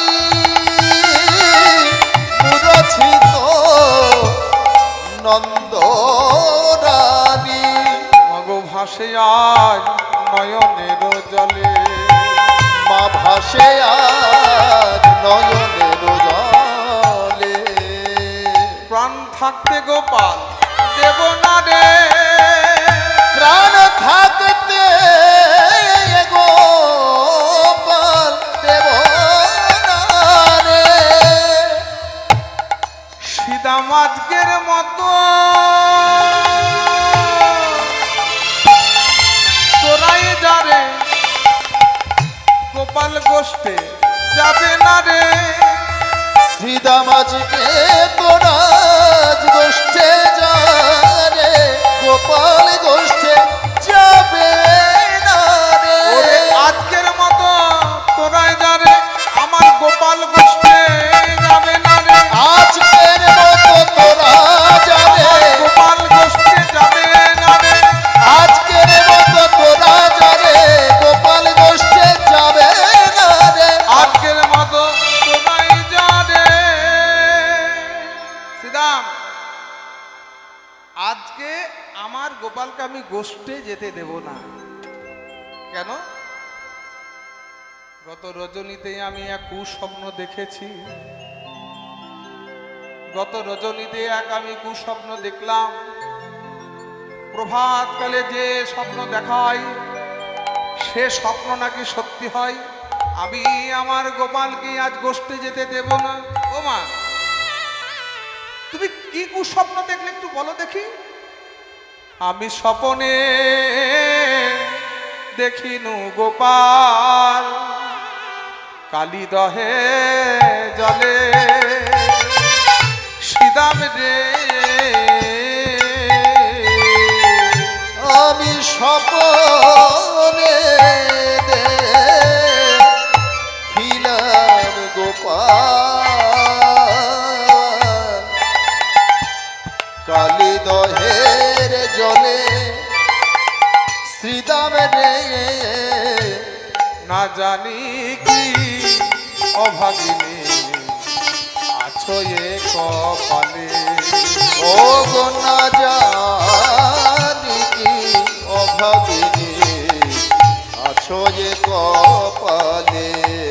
তোদের মাঝে বড় অভাগিনী, তোদের মাঝে বড় অভাগিনী। কপালে কি আছে তা আমি নাহি জানি। তোদের মাঝে বড় অভাগিনী, কপালে কি আছে কি জানি, মাঝে বড় অভাগিনী। ও মা, তুমি আমাদের ভাই কানাইয়ের জন্য চিন্তা করছো? হ্যাঁ, তুমি কি জানো যখন আমরা গোষ্ঠ মাঝে যাই আমাদের ভাই কানাইকে দর্শন করার জন্য ওই স্বর্গ থেকে কত দেবতারা আসে, আর তুমি আমাদের ভাই কানাইয়ের জন্য চিন্তা ভাবনা করছো? শুনি আসি দাম কহে যশোমতী মায়। ওগো শুনি আসি দাম কহে যশোমতী মায়। শুনি আসি দাম কহে যশোমতী ওগো মায়। শুনি আসি দাম কহে যশোমতী মায়। ওঠে চাহল গোছারণে কোনো ভয় নাই। লোকে ছাড়া গোচারণে কোনো ভয় ওই নাই। কোঠের ছাওয়াল গোছারণে কোনো ভয় নাই। ওই গোটের ছাওয়ালে গোচারণে কোনো ভয় নাই। ও তো গোষ্ঠে যাবে, ভয় কি? ও তো দেবতারা দর্শন করতে আসে আমাদের ভাই কানাই। বলো কি? ঠিকই বলছি। যখন ওই গোষ্ঠে গিয়ে ভাই কানাই বেনু বাজাই, শুনিয়া মুরলীর রব দিব্য মূর্তি লোকসব। শুনিয়া মুরলী রাম দিব্যমূর্তি লোকে সব। শুনিয়া মুরলীর রব দিব্য মূর্তি লোকসব। শুনিয়া মুরলী রাম দিব্যমূর্তি লোক সব। আসি দর্শন করে সবে, তারাই আসি দর্শন করে সবে। আসি দর্শন করে সবে। তারাই আসি দর্শন করে সবে। কত দেবতারা আসে আমাদের ভাই কানাইকে দর্শন করতে। তারা শুধু আসে না, তারা কৃষ্ণ কৃষ্ণ কৃষ্ণ বলে। তারা কৃষ্ণ কৃষ্ণ কৃষ্ণ তারা বলে। কৃষ্ণ কৃষ্ণ কৃষ্ণ বলে। তারা কৃষ্ণ কৃষ্ণ কৃষ্ণ বলে। ভাই কানাইকে ঘিরে ঘিরে কৃষ্ণ কৃষ্ণ কৃষ্ণ বলে। ও গো ভাই কানাইকে ঘিরে ঘিরে কৃষ্ণ। আমরা তো ধেনু রাখি, ভাই কানাইকে ঘিরে ঘিরে আমরা তো ধেনু রাখি। ভাই কানাইকে ঘিরে ঘিরে আমরা সবাই ধেনু রাখি। ভাই কানাইকে ঘিরে ঘিরে কৃষ্ণ কৃষ্ণ কৃষ্ণ বলে। দেবতারা সব বনের মাঝে আসে আর ভাই কানাইকে ঘিরে ঘিরে কৃষ্ণ কৃষ্ণ কৃষ্ণ বলে। আরে কারা আসে নাম তো জানি না, তবে কে কিভাবে আসে সেটা বলতে পারি। তা কে কিভাবে আসে একটু বল দেখি সিদাম। বলা যাবে না, এদিকে বলা যাবে না। বনের কথা ঘরে বলা যাবে না। বনের কথা ঘরে বলা যাবে না। বনের কথা ঘরে বলা যাবে না। বনের কথা ঘরে বলা যাবে না। বনের কথা ঘরে বলা মানা আছে। না না বলা হবে, হবে না। বনের কথা ঘরে বলা হবে না। না না না না না না না না না। বনের কথা ঘরে বলা যাবে না। কেন? ও যে বলে দেবে, বলে দেবে, ও যে সবারে বলে দেবে, ও যে সবার বলে দেবে, ও যে সবারে বলে দেবে, ও যে সবার বলে দেবে, বলাই দাদাকে বলে দেবে, বলাই দাদাকে বলে দেবে, বলাই দাদা বলেছে শোন শ্রীরাম, এই বনের কথা কিন্তু ঘরে বলবি না। এখন আমি যদি বলে দিই, ওই যে তোমার কোলে বসে বসে মিটমিট করে হাসছে না, ও সব বলে দেবে দাদাকে। এ গোপাল, বলো মা, তুই যেন বলাইকে বলবি না। সীতা মামাই কি বলেছে যেন বলবি না, আমার মাথার দিব্যি রইল। এইবারে রবীন্দ্র আমার ঘাট টেনেছে, সীতা বলে দে, বলে দে। মা শোনো, কারা কিভাবে দর্শন করতে আসে একবার তোমায় খুলে বলি। হংসের রজু পরে চড়ি, চতুর্মুখে মন্ত্র পড়ি। হংসের রজু পরে চড়ি, চতুর্মুখে মন্ত্র পড়ি। হংসের রজু পরে চড়ি, চতুর্মুখে মন্ত্র পড়ি। তব করে কানাইয়ের চারিপাশে, মাগো তবে করে কানাইয়ের চারিপাশে। তব করে কানাইয়ের চারিপাশে, মাগো তবে করে কানাইয়ের চারিপাশে। একজন হাঁসের পিঠে চড়ে আসে, তার আবার 4টি মুখ। চতুরানো ব্রহ্মা আসে আমার ছেলেকে দেখতে, নাম জানি না, কিন্তু 4 হলো 4টি মুখ, হাঁসের পিঠে চড়ে আসে। সে চড়ে আসে কি করে জানো মা? ভাইখানে যখন বসে থাকে, কৃষ্ণ কৃষ্ণ কৃষ্ণ বলে, কৃষ্ণ কৃষ্ণ কৃষ্ণ বলে, কৃষ্ণ কৃষ্ণ কৃষ্ণ বলে, কৃষ্ণ কৃষ্ণ কৃষ্ণ বলে। ভাইখানাকে ঘুরে ঘুরে কৃষ্ণ কৃষ্ণ কৃষ্ণ বলে। ভাই কানাইকে ধীরে ধীরে কৃষ্ণ কৃষ্ণ কৃষ্ণ বলে। ব্রহ্মা প্রথমে কিন্তু বিশ্বাস করতে চাননি যে ভগবান বৃন্দাবনে এসেছেন, গরু চড়াচ্ছেন। সংবাদটা দিলেন কে? দেবশ্রী। পিতা, একটা ভালো খবর নিয়ে এসেছি। কি খবর দেবশ্রী? স্বয়ং ভগবান বৃন্দাবনে এসেছেন, লীলা করছেন, একটু দেখে আসুন। যা, সত্যি তাই? তাহলে যাই একটু দেখে আসি। এই ব্রহ্মা বৃন্দাবনে এলেন, গোষ্ঠ মাঝে দেখছেন ভগবান গরু চড়াচ্ছেন। এ কি আমার ভগবান নাকি? দেবশ্রীর খেয়ে দিয়ে কাজ নেই, এ রাখালটাকে বলছে ভগবান। হ্যাঁ, ও বাবা, এ তোমার গাছে চড়ছে দেখছি। কেমন ভগবান? ভগবান আর গাছে চড়ে নাকি? বন্ধুদেরকে কাঁধে নিচ্ছে, কাঁধে চড়ছে, কাঁধে করছে, বন্ধুদের এঁটো ফল খাচ্ছে। কেমন ভগবান? এ ভগবান নয়। তাহলে একটু পরীক্ষা করা যাক। এই ব্রহ্মা কি করলেন? এই 9 লক্ষ ধেনু আর 12 জন সখাকে চুরি করে গিরি গোবর্ধনে পাহাড়ের গুহায় রেখে দিলেন। চললেন ব্রহ্মলোকে, গিয়ে বসেছেন। দেবশ্রীকে ডেকে পাঠালো, ও দেবশ্রী, তুমি রাখালটাকে ভগবান বলছিলে? হ্যাঁ, ভগবানই তো। তোমাদের ভগবানের গরুগুলোকে আর বন্ধুদেরকে চুরি করে গিরি গোবর্ধনের পাহাড়ে আমি রেখে এসেছি, যাও গিয়ে দেখে এসো। দেবশ্রী বৃন্দাবনে এসে দেখছেন তখন ভগবান 12 জন সখা নিয়ে আর 9 লক্ষ ধেনু নিয়ে গোষ্ঠীর মাঝে খেলা করছে। পিতা, কোথায় চুরি করেছো তুমি? এই তো আমি দেখে এলাম, 9 লক্ষ ধেনু, ভগবানের 12 জন বন্ধু, তাদেরকে নিয়ে গোষ্ঠ মাঝে খেলা করছেন। বলো কি? আমি চুরি করে গিরি গোবর্ধনের পাহাড়ে গুহায় রেখে এসেছি। কি করে বের করলো? ব্রহ্মা আমার এলেন বৃন্দাবনে, গিরি গোবর্ধনের পাহাড়ের গুহায় দেখছেন, এ তো 12 জন সখা রয়েছে, 9 লক্ষ ধেনু রয়েছে। গোষ্ঠীর মাঝে গিয়ে দেখলেন 12 জন সখা, 9 লক্ষ ধেনু। দেখি আবার চুরি করব। চুরি করে আবার রাখলেন গিরি গোবর্ধনের পাহাড়ের গুহায়। 8 বার হলো ব্রহ্মা চুরি করছেন, ভগবান সৃষ্টি করছেন। সৃষ্টি হরণ, সৃষ্টি হরণ 8 বার হলো। 9 বারের পর ব্রহ্মা চৈতন্য হলো। পাহাড়ে গুহায় আর একটি ধেনু রাখার জায়গা নেই। আছাড় খেয়ে পড়লেন গোবিন্দ চরণে। হে কৃষ্ণ, হে কৃষ্ণ,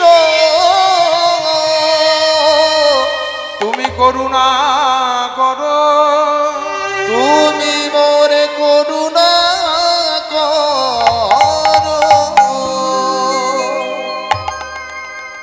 চৈতন্য হলো। ব্রহ্মা, তুমি বৃন্দাবনে সে গো ধেনু হরণ করে দস্যুর পরিচয় দিয়েছ, তাই পরের জন্মে তুমি দস্যু কুলে জন্ম হবে। সেই ব্রহ্মার জন্ম হলো, দস্যু কুলের নাম হলো ভক্ত প্রহ্লাদ। তাই আজকে সেই ব্রহ্মা বৃন্দাবনে এসে কৃষ্ণ কৃষ্ণ কৃষ্ণ কৃষ্ণ নাম জপ করে। আরে শ্রীরাম, আর কে আসে? তাহলে বলি, শূন্য পথে একে হাতে, ঐরাবতে ব্রজ হাতে, শূন্য পথে ঐরাবতে ঐরাবত বজ্র হাতে, শূন্য পথে ঐরাবতে ব্রজ হাতে ঐরাবতে, শূন্য পথে এক রথে ঐরাবত বজ্র হাতে। দেখি মোরা পরায়ত লাসে, ও গো দেখি মোরা পলায়ত রাসে। একজন আবার ঐরাবত মানে হাতির পিঠে চড়ে আসে, তার অস্ত্রটা হলো ব্রজ। কে? দেবরাজ ইন্দ্র আসেন। আমার গোপালকে দেখতে দেবরাজ ইন্দ্র আসেন, আসবে না কেন? দেবরাজ ইন্দ্র কি করেছিলেন মায়েরা নিশ্চয় জানেন, তার পূজা বন্ধ করে দিয়েছিলেন গোবিন্দ, যার জন্য এত ঝড় ব্রজ শুরু করেছিলেন ভগবানকে, যার জন্য গিরি গোবর্ধন ধারণ লীলা করতে হলো। সেদিন থেকে দেবরাজ ইন্দ্রের চৈতন্য হলো, সেই আছে কৃষ্ণ কৃষ্ণ কৃষ্ণ বলে, কৃষ্ণ কৃষ্ণ কৃষ্ণ বলে, কৃষ্ণ কৃষ্ণ কৃষ্ণ বলে, কৃষ্ণ কৃষ্ণ কৃষ্ণ ওই বলে, ভাই কানাইকে ঘুরে ঘুরে কৃষ্ণ কৃষ্ণ কৃষ্ণ বলে। ভাই কানাইকে ঘুরে ঘুরে কৃষ্ণ কৃষ্ণ কৃষ্ণ বলে। আরে শ্রীরাম, আর কে আসে? মা, আরেকজন যে আসে না, ঠিক বলাই দাদার মতো দেখতে, তাকে দেখে আমরা খুব ভয় পেয়ে যাই। ক্ষিপ্ত প্রায় একজন বিষপৃষ্ঠে আরোহণ, ক্ষিপ্ত প্রায় একজন বিষ পৃষ্ঠে আরোহণ, ক্ষিপ্ত প্রায় একজন বিষপৃষ্ঠে আরোহণ, ক্ষিপ্ত প্রায় একজন বিষ পৃষ্ঠে আরোহণ। একজন আসেন ক্ষিপ্ত প্রায় ষাঁড়ের পিঠে চড়ে। আমাদের ভাই কানাই তো বাঁশের বেনু বাজায়। সে কি বাজায় জানো? দিয়া সিঙ্গা বেনুর রিসা, দিয়া সিংহা বেনুরলিশান, দিয়া সিংহা বেনুরলিশান, দিয়া সিংহা বেনুরলিশান, দিয়া সিংহা বেনুরলিশান।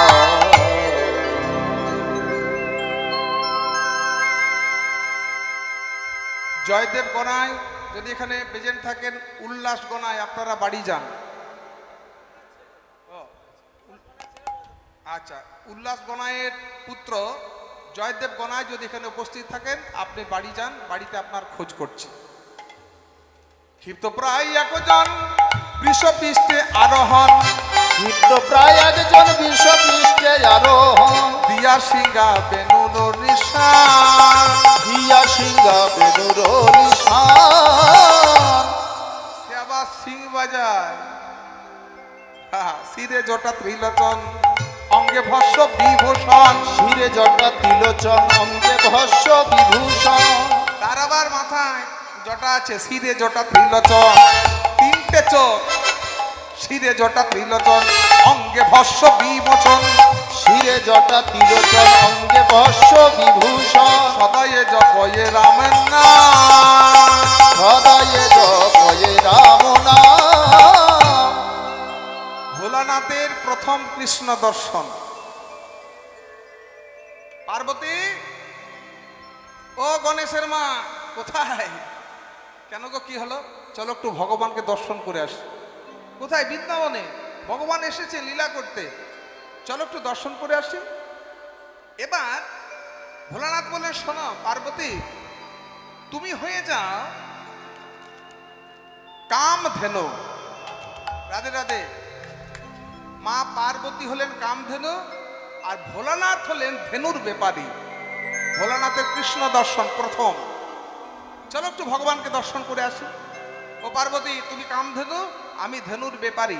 মানে যারা দেখবেন ওই গরু কেনা বেচা করে, তাদেরকে পাইকার না কি বলি, ধেনুর ব্যাপারী।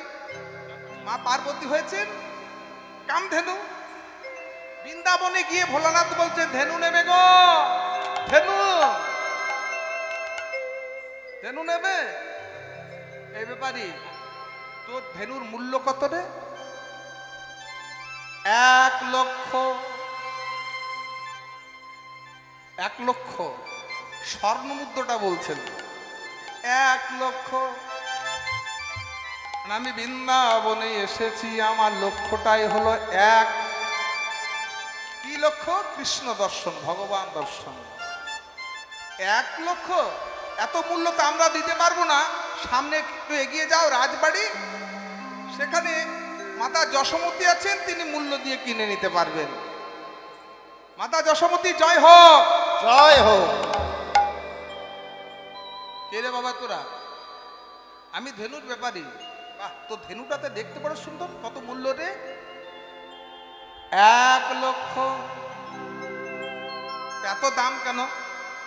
এত তো দাম নয়, তো এত দাম নিচ্ছিস কেন? মাগো, আমার ধেনুর একটা বিশেষত্ব আছে। কি? এই ধেনু হাসলে পরে মুক্ত ঝরে।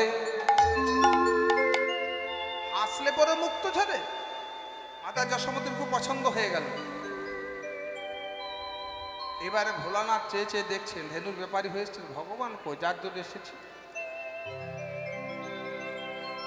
এই ব্যাপারী, তুই এদিক ওদিক কি চাইছিস রে? তোর চাউনিটা ভালো লাগছে না।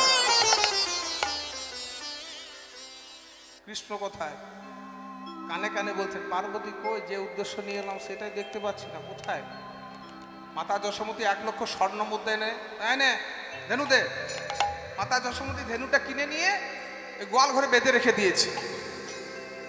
ভোলানাথ এবারে বহির্দরজায় চৌকাঠে বসে বসে কাঁদছেন, হায় হায় হায়, ভগবানের দর্শনও হলো না, আর নিজের বউকেও হারাতে হলো।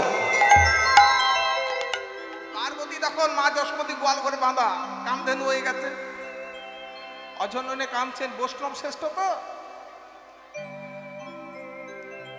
তখন ভগবান গুটি গুটি পায়ে ভোলানাথের সামনে দাঁড়িয়ে বলছেন, হ্যাঁ গো, তুমি কাঁদছো কেন? যা তো বাবু এখান থেকে। তুমি কাঁদছো কেন? কি হয়েছে? আমি কাঁদছি আমার নিজের জন্য, তুই আবার জ্বালাতে এলি। তুমি কেন কাঁদছো আমি জানি। তুই জানিস আমি কেন কাঁদছি? হ্যাঁ, আমি জানি তো তুমি কেন কাঁদছো। কেন কাঁদছি বল দেখি। তুমি এখন বউ হারিয়ে কাঁদছো। যেই না বলেছেন আমি বউ হারিয়ে কাঁদছি, ভোলানাথ বুঝতে পারলেন বৈষ্ণব শ্রেষ্ঠ, যে আমি যে বউ হারিয়েছি একমাত্র আমি পার্বতী আর অন্তর্যামীর ভগবান ছাড়া তো কেউ জানে না। হে কৃষ্ণ করুণা সিন্ধু দীনবন্ধু জগৎপতে গোপেশ গোপিকা কান্ত রাধাকান্ত নমস্তুতে। চরণে আছাড় কে বললেন, ভগবান ত্রিভঙ্গ ঠানে দাঁড়িয়েছেন।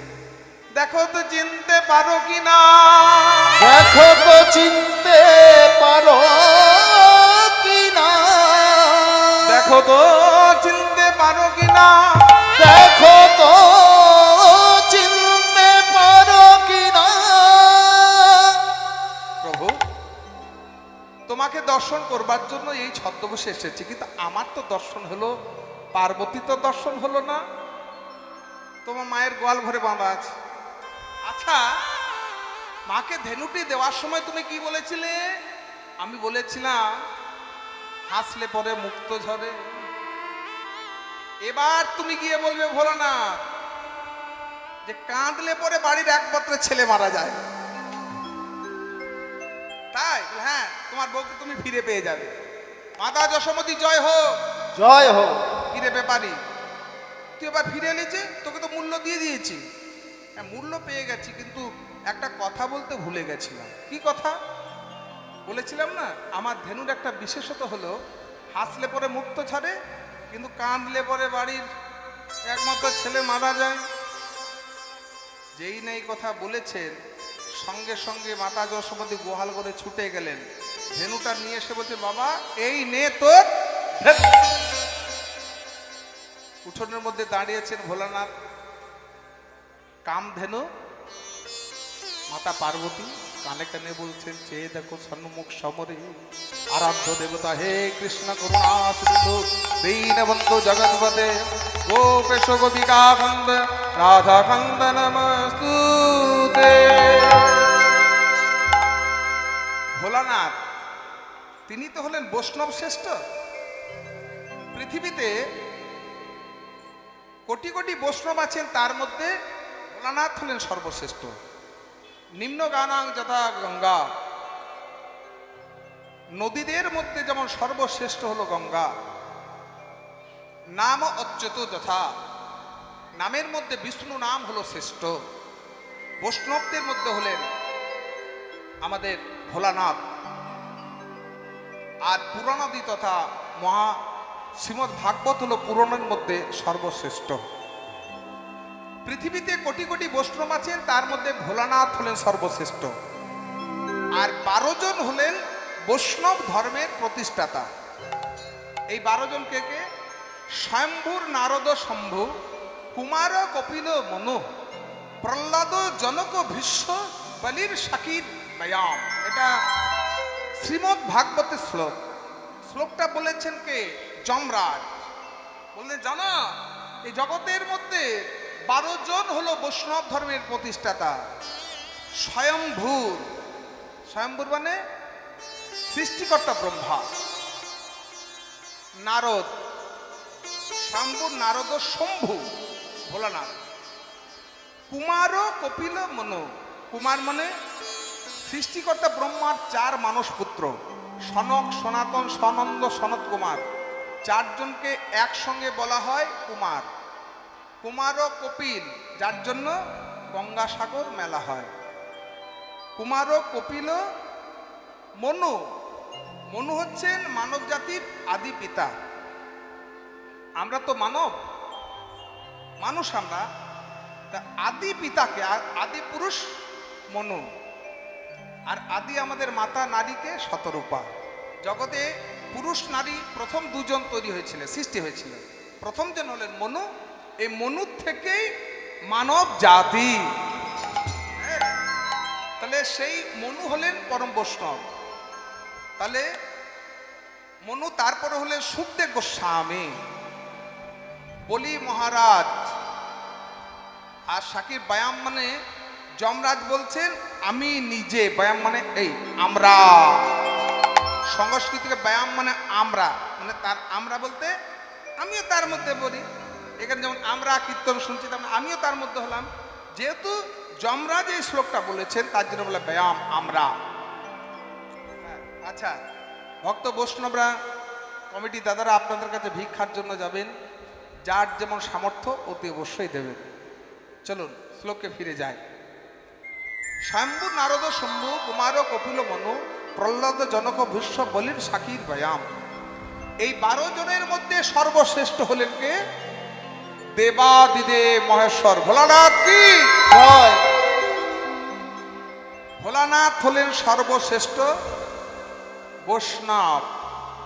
আচ্ছা, কিন্তু দেখুন ভোলানাথের মধ্যে বৈষ্ণবের কোনো লক্ষণই নেই। আছে? বৈষ্ণব আমরা চিনি কি করে গো?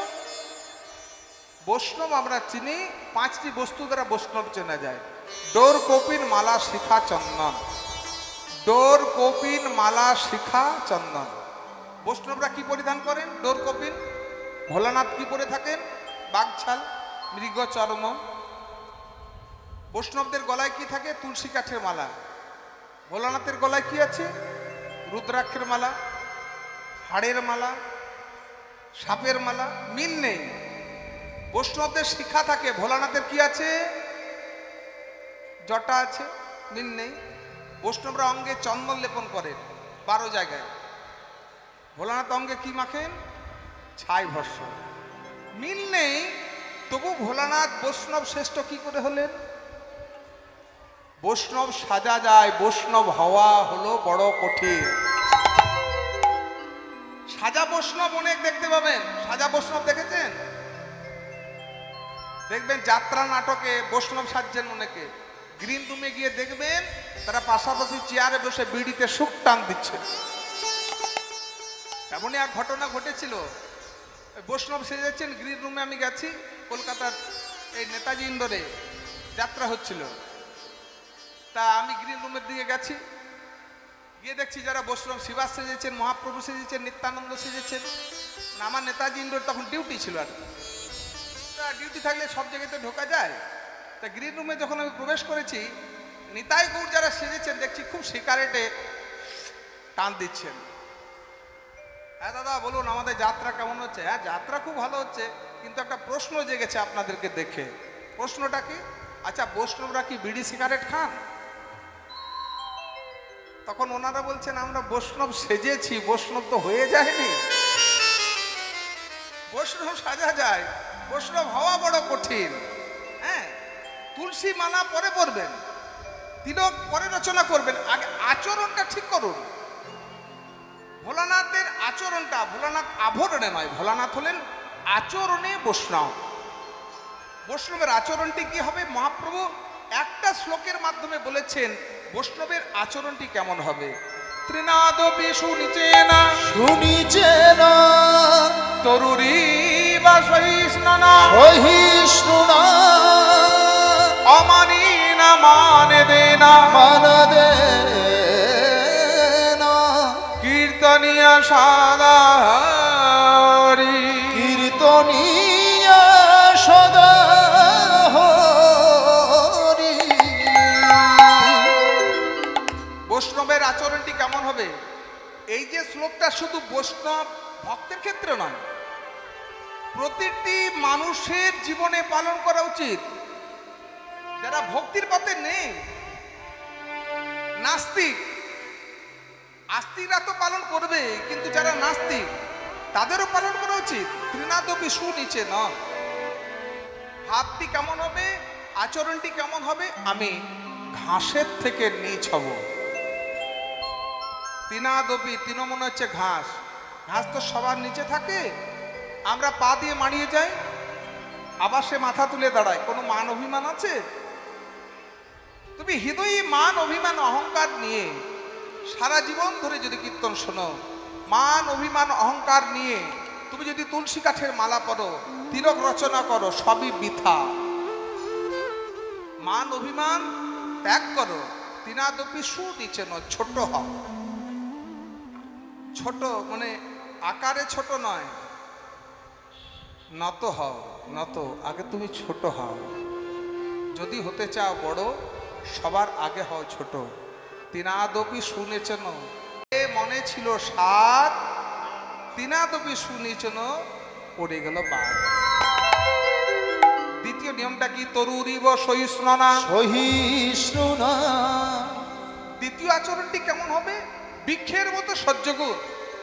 গাছ রোদের মধ্যে দাঁড়িয়ে থাকে, কত সহ্যগুণ দেখুন। সহিষ্ণুনা, সহিষ্ণুতা যদি তুমি শিখতে চাও, গাছের কাছ থেকে শেখো। রোদের মধ্যে দাঁড়িয়ে থাকে, তার এসি ঘরের দরকার হয় না। বৃষ্টির মধ্যে দাঁড়িয়ে থাকে, ঠান্ডার মধ্যে দাঁড়িয়ে থাকে, তার মাফলার সোয়েটারের দরকার হয় না।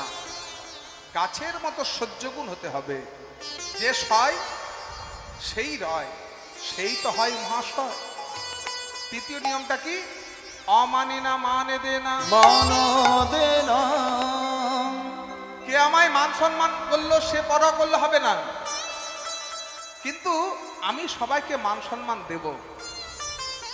আমায় কে মান সম্মান করলো দেখার দরকার নেই, ওই পরোয়া করো না, কিন্তু আমি সবাইকে মান সম্মান দেব। বিশেষ করে এই সমাজে যাদেরকে কেউ মান সম্মান দেয় না, জন্তু জানোয়ারকে পর্যন্ত মান সম্মান দিতে হবে। শুধু মানুষকে শ্রদ্ধা ভক্তি করলে তো হবে না। আমি মানুষকে খুব শ্রদ্ধা ভক্তি করি আর জন্তু জানোয়ারকে ঘৃণা করি। কুকুরকে লাঠি দিয়ে মারছি, জন্তু জানোয়ারকে লাঠি দিয়ে মারছি। মানুষ হতে পারবে না, বৈষ্ণব হতে পারবে না। জন্তু জানোয়ারকেও পর্যন্ত সম্মান দিতে হবে। অমানি না মানে দে না। শেষেরটা বললো কীর্তনীয় সদা হরি। ভগবানের নাম গুণ কীর্তন করবে সর্বদাই। আন কথা বাজে কথাগুলো ছেড়ে দিয়ে কি হবে? ভজ গৌরাঙ্গ কহ গৌরাঙ্গ লহ গৌরাঙ্গের নাম রে বাহু তুলে। ভজ গৌরাঙ্গ কহ গৌরাঙ্গ লহ গৌরাঙ্গের নাম রে। ভজ গৌরাঙ্গ কহ গৌরাঙ্গ লহ গৌরাঙ্গের নাম রে। ভজ গৌরাঙ্গ কহ গৌরাঙ্গ লহ গৌরাঙ্গের নাম রে।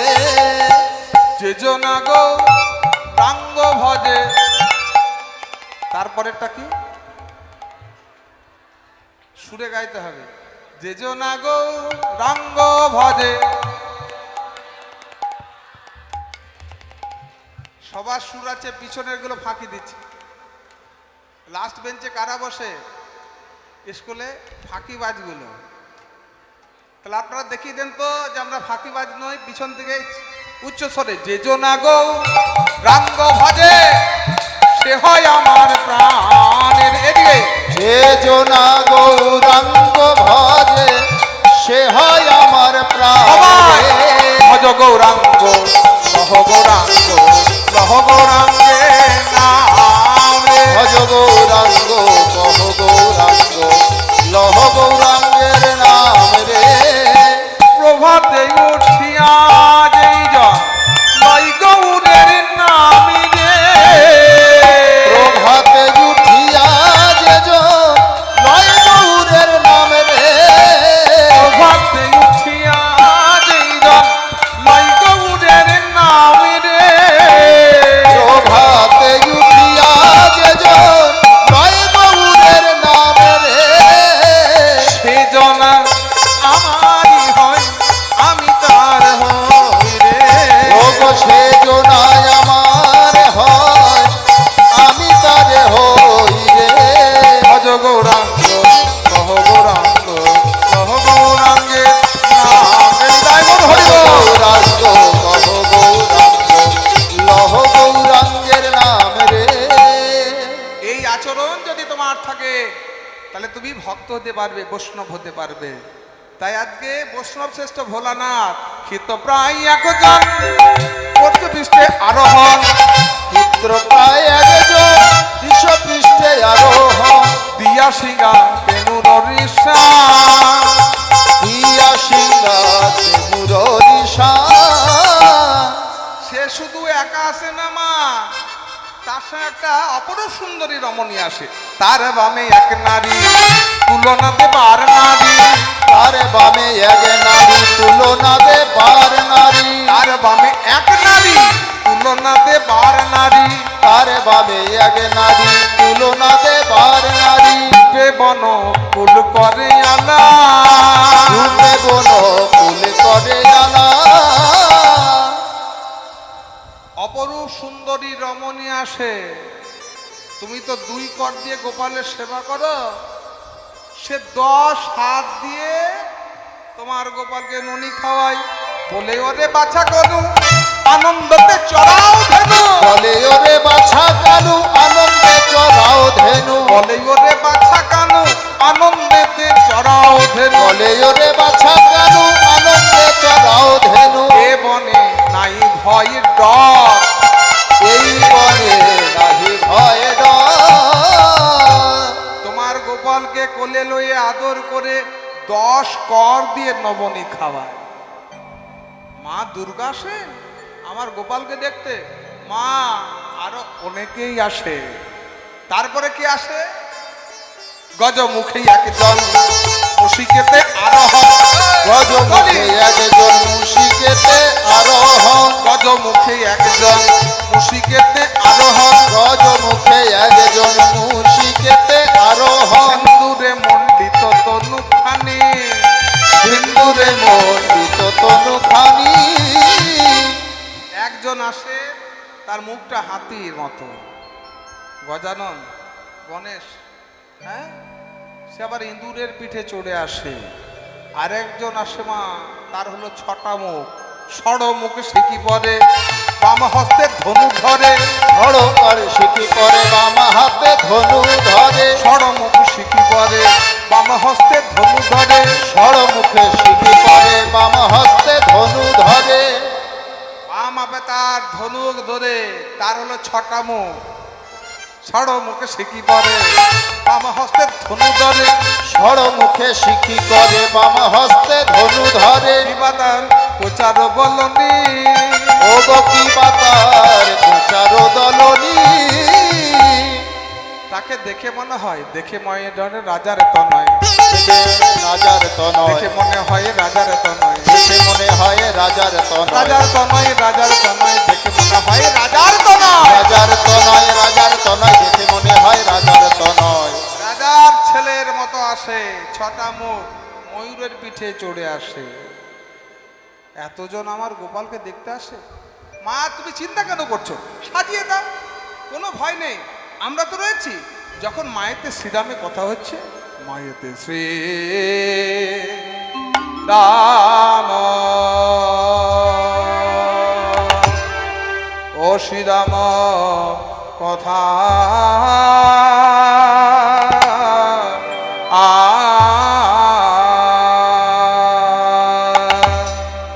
মায়েতে শ্রীরাম কথা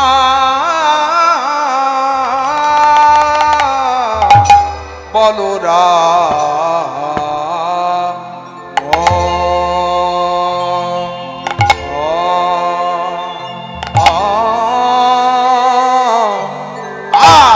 আশি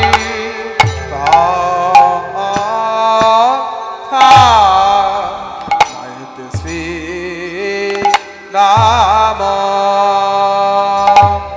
ও শ্রীরাম কথা আহা মরি রে আহা মরি রে বলরাম গোঠের বাজনা বাজা গোষ্ঠে যাবা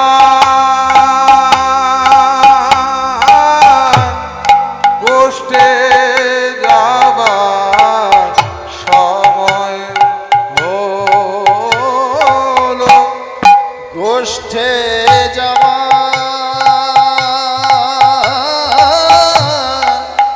গোষ্ঠে যাবা সময় হলো গোষ্ঠে যাবা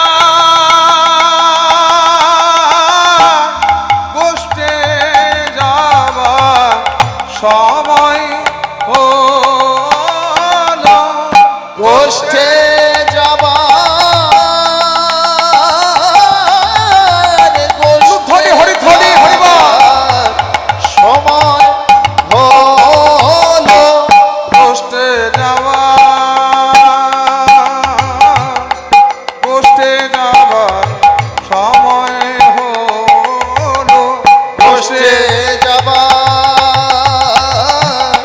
গোষ্ঠে যাবা সময় হলো গোষ্ঠে যাবার গোষ্ঠে যাবার সময় হলো গোষ্ঠে যাবা গোষ্ঠে যাবা সময় হলো গোষ্ঠে যাবার গোষ্ঠে যাবার সময় হলো গোষ্ঠে যাবা গোষ্ঠে যাবার সময় হলো গোষ্ঠে যাবা গোষ্ঠে যাবার সময় সময় হলো হলো ও মায়েতে শ্রীরাম মায়েতে শ্রীরাম কথা মায়েতে শ্রীরাম কথা মায়েতে শ্রীরাম কথা ওই মায়েতে শ্রীরাম কথা মায়েতে শ্রীরাম কথা ওই মায়েতে শ্রীরাম কথা মায়েতে শ্রীরাম কথা বলো রাম আশি কথা ওই মায়েতে শ্রীরাম কথা বলো রাম আশি কথা চোখের বাজে না আজি বাজা এলো আহা মরি রে গোঠের বাজনা আজ বাজা এলো গেল সবে যশোদানি করে আজ প্রণতি করিয়া পায় করিয়া পায় আজ কহিছে যাদবরা আজ পনতে করিয়া পায় কহিছে যা তবে মায় মাগো কানুরে লইয়া যাব গোঠে মাগো কানুরে লইয়া যাব গোঠে শুনি বলরাম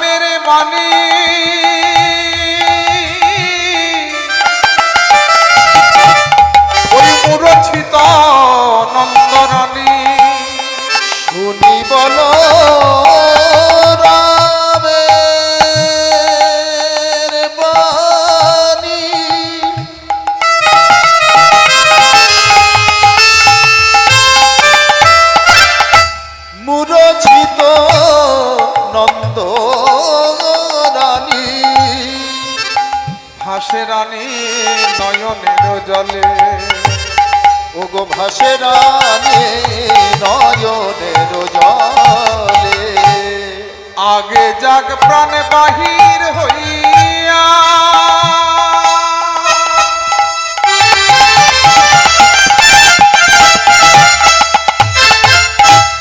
পরে তোরা যাস লইয়া আমার আগে যাক প্রাণ বাহির হইয়া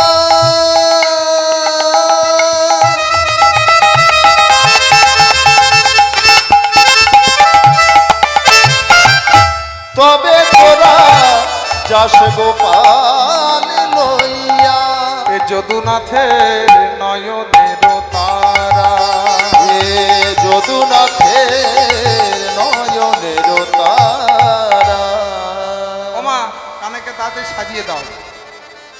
বলরাম আজ যে আমার বড় মন কাঁদে রে, যেতে দিতে ইচ্ছা হয় না। মা তুমি চিন্তা করো না, আয় কানাইয়ের কোনো বিপদ হবে না, আমি তো রয়েছি তার দাদা। যদি কিছু হয় নাঙ্গল দিয়ে আমি তাকে শেষ করে দেব। তাহলে একটা কথা দে, আমি যা বলবো তোরা তাই শুনবি, তাই শুনবো।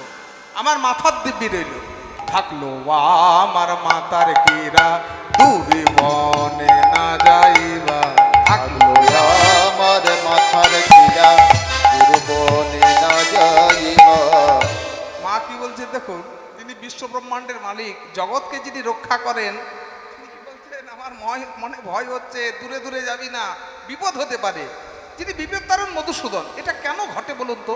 যশোমতির ক্ষেত্রে বাৎসল্য প্রেম তো, ভগবান কেন তো সেবা করে না, ছেলে আমার ছেলে, তাই মাথার দিবি রইল থাকলো আমার মাথার কিরা দূরে বনে না যাইবা, থাকলো আমার মাথার কিরা দুর্বনে না যাইবা। নিকটেতে চড়াবে বাছুরি ও বলো না, নিকটেতে চড়াবে বাছুরি ও বলরা।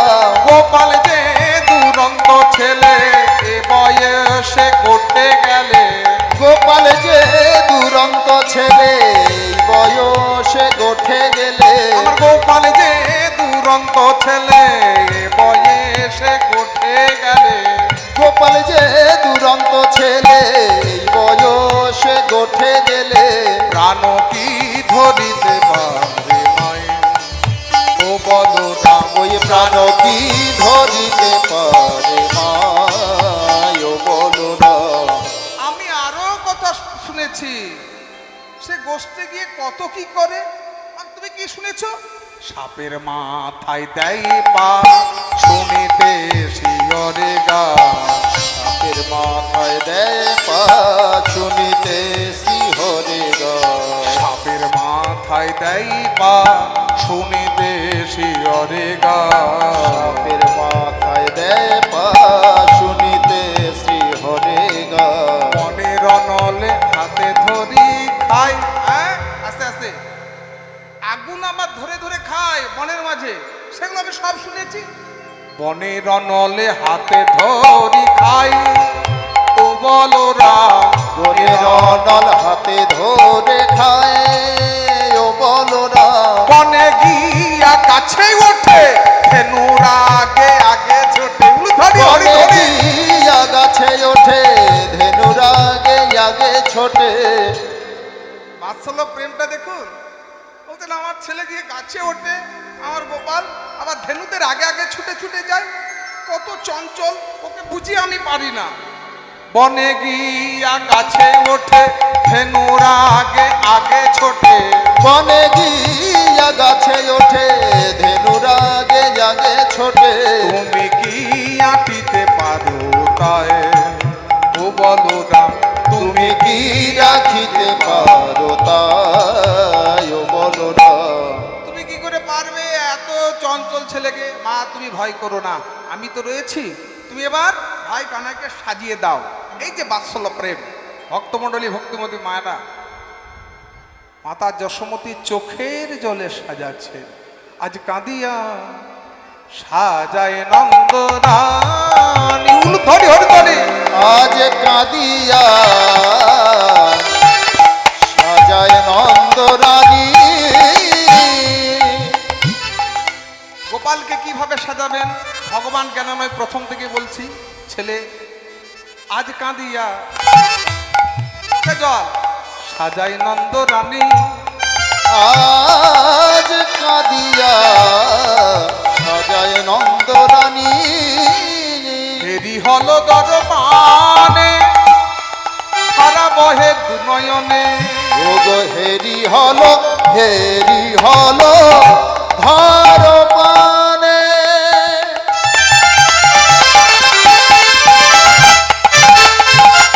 হলো ধার পানে ধারা বহে দুনয়নে। ভাসে রানী নয়নের জলে, ওগো ভাসে রানী নয়নের জলে। প্রথমে কি পরিয়ে দিলেন দেখুন গোপালকে সাজানো, অলকাতি লোকা ভালে বনমালা দিল গলে উলুফলি, ওই অলকা তিলকা ভালে বনমালা দিল গলে।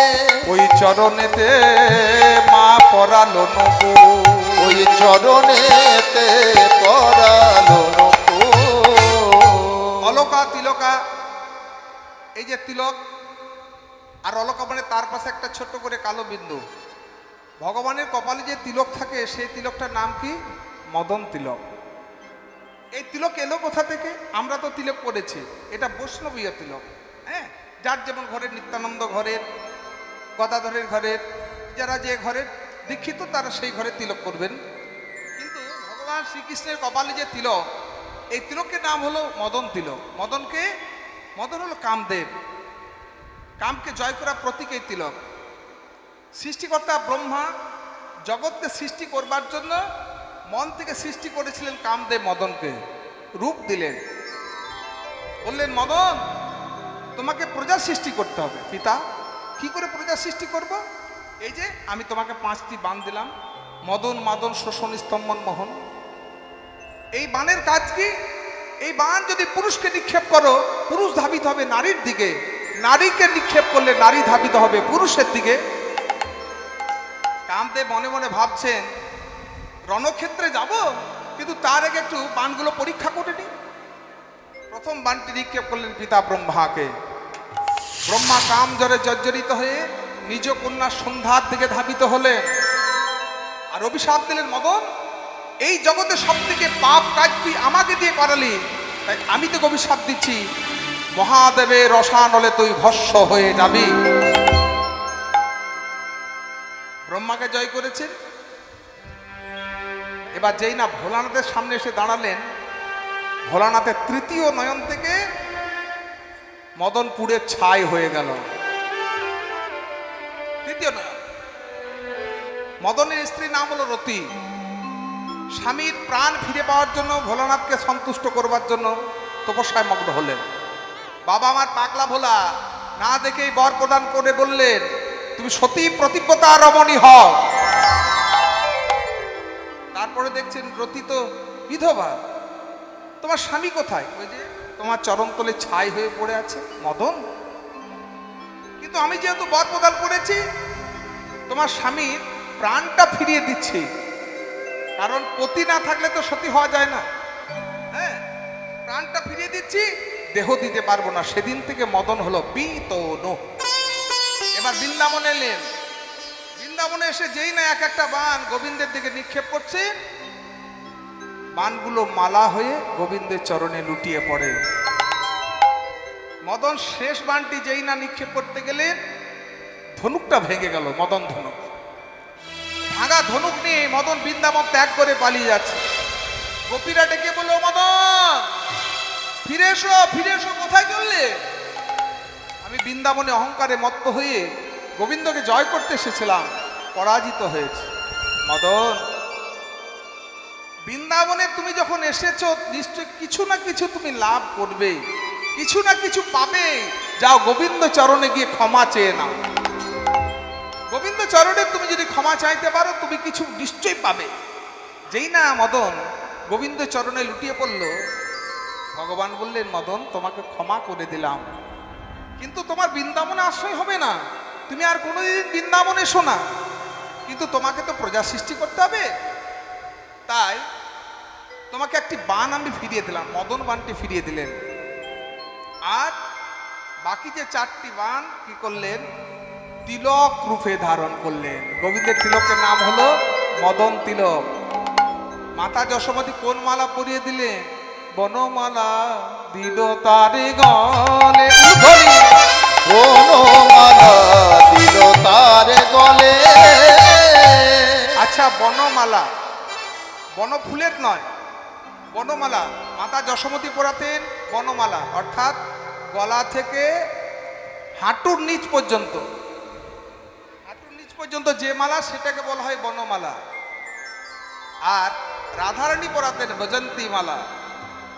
সিনেমার আর্টিস্ট আছে না, দেহ রেখেছেন বজন্তী মালা, তার মানে 5 প্রকার, হ্যাঁ 5 প্রকার ফুল দিয়ে যে মালাটা সৃষ্টি হয়। রাধারানী যে মালা গাঁথতেন বিনি সুতোর মালা, পাপড়ির সঙ্গে পাপড়ি পুড়িয়ে প্রতিটি পাপড়ির মধ্যে কৃষ্ণ নাম লিখে দিতেন, সেটা হলো বৈজন্তী মালা। ওই বনমালা দিল তারে গলে, ওই বনমালা দিল তারে গলে। আবার চরণেতে পরালো নবুল ধরি হরি ধরি। মা চরণেতে পরালো নূপুর। এবার চরণে নূপুর পরিয়ে দিলেন। ভগবান শ্রীকৃষ্ণের বাম চরণের নূপুরটা একটু বড়, দুটো নূপুরের মধ্যে বাম চরণের নূপুরটা একটু বড়। কেন বড়? এই নূপুর দুটো কে? সাধু ঋষিগণ যুগ যুগ ধরে তপস্যা করে যে চরণ পায় না, নূপুর দুটো ভগবানের চরণ লাভ করলো কি করে? বিশ্বাবসু আর তার শিষ্য হলেন কর্ণমুনি। এই কর্ণমুনি গুরুদেবের পদসেবা করছেন, কিন্তু অন্যমনস্ক হয়ে। দেখবেন যে কাজটা আমরা মন দিয়ে করি না সেই কাজটা কিন্তু ভালো হয় না। এখন আপনারা এখানে কীর্তন শুনছেন, মনটা যদি বাড়িতে থাকে তাহলে ঠিক মতো সেবা হলো না, ব্যাঘাত হলো। এই কর্ণমুনি গুরুদেবের পদসেবা করছেন, কিন্তু মনটা রয়েছে অন্যত্র। অন্য মনস্ক অবস্থায় যখন পদসেবা করছেন, নখের আঁচড় লাগলো গুরুদেবের চরণে, রক্তপাত হলো। কর্ণ, তুমি সেবা করছো আর মন তোমার অন্যত্র। তুমি তো ভেকের পরিচয় দিলে। ভেক মনে হচ্ছে ব্যাং। ব্যাং দেখবেন পুকুরের ধারে বসে বসে কলকল কলকল করে ডাকে, আর বিশুদ্ধ সর্প সেই ডাক শুনে তার কাছে আসে। কেন? ওখানে ব্যাংকটা রয়েছে, খাবো কি। ব্যাংক বুঝতে পারে না যে তার মৃত্যু কাছাকাছি, সে ডেকেই চলে, সাপের পেটে যায়। তুমি ভেকের আশ্রয় নিয়েছো, তাই আমি তোমাকে অভিশাপ দিলাম, তুমি ভেক জনই প্রাপ্ত হবে। গুরুদেবের অভিশাপে কর্ণমুনি হলো ব্যাং। ত্রেতা যুগে ভগবান রামচন্দ্র 14 বছরের জন্য বনবাসে গেলেন। লঙ্কা রাজা রাবণ এসে জানকীকে হরণ করলেন। ভগবান রামচন্দ্র হা সীতা বলে কাঁদছেন, ধনুকের উপর ভর দিয়ে এভাবে কাঁদছেন। চোখের জল ধনুকের গা বয়ে মাটিতে পড়ে লাল হয়ে যাচ্ছে। দূর থেকে দেখতে পেলেন, ভাই লক্ষণ, দাদা ধনুকটা তোলো দেখি। যেই না ধনুকটা তুলেছেন, দেখছেন সেই ভেক মানে ব্যাংকটা চাপা পড়ে আছে। ভগবান রামচন্দ্র ব্যাংকটাকে হাতে নিয়ে বলছেন, কি রে, তুই আমার ধনুকে টোকা চাপা পড়েছিস, তুই আমায় ডাকলি না কেন? প্রভু, যখন আমাদেরকে সাপ ধরে ভক্ষণ করে তখন তোমাকে ডাকি, আজ আমি তোমারই ধনুকে টোকায় চাপা পড়ে আছি, কাকে ডাকবো প্রভু? তোর শেষ ইচ্ছা কি? গুরুদেবের ইচ্ছাই হলো আমার শেষ ইচ্ছা। বিশ্বাবসুর কাছে ভগবান গেলেন। বিশ্বাবসু বললেন, যদি কিছু দিতে হয় আমাদের গুরু শিষ্যকে 1 জন্মের জন্য তোমার চরণ তলে ঠাঁই দাও। ঠিক আছে, আগামী দাপর যুগে তোমরা গুরু শিষ্য আমার চরণদের নুপুর হয়ে যাবে। বাম চরণের নুপুর গুরুদেব একটু বড়, ডানটা তাই একটু ছোট, তাই চরণেতে পরালো আমার চরণেতে পরালো নূপুর। এবার গোপালের হাত ধরে বলয়ের হাতে সমর্পণ করে বললেন, শ্রীরামের হাতে সমর্পণ করে বললেন, শ্রীরাম রে, আমার গোপালকে তোরা বনের মাঝে নিয়ে যা, দেখবি যেন দূর বনে না যায়। এবার কি করলেন? যাবটের পথে ধেনু চালাইয়া দিল কানো, যাবটের পথে ধেনু চালাইয়া দিল কানো, যাবটের পথে ধেনু চালাইয়া দিল কানো, যাবটের পথে ধেনু চালাইয়া দিল কানো। হই হই বলে ছুটিল, হই হই বলে ছুটি যায়, হই হই বলে ছুটিল, হই হই বলে ছুটিল। সবাই নৃত্য করতে করতে গোষ্ঠে চললেন জয় গিরিধারী লাল, জয় মদন গোপাল, মদন গোপাল জয় জয় গিরিধারী, জয় জয় মদন গোপাল, গিরিধারী লাল, মদন গোপাল, হরি হরি হরি, মদন গোপাল জয় জয় গিরিধারী লাল। জয় জয় রাধে কৃষ্ণ গোবিন্দ গোপাল, জয় জয় রাধে কৃষ্ণ গোবিন্দ জয় গোপাল, জয় রাধে কৃষ্ণ গোবিন্দ গোপাল, জয় জয় রাধে কৃষ্ণ গোবিন্দ জয় গোপাল, গিরিধারী লাল, জয় গিরিধারী লাল, গিরিধারী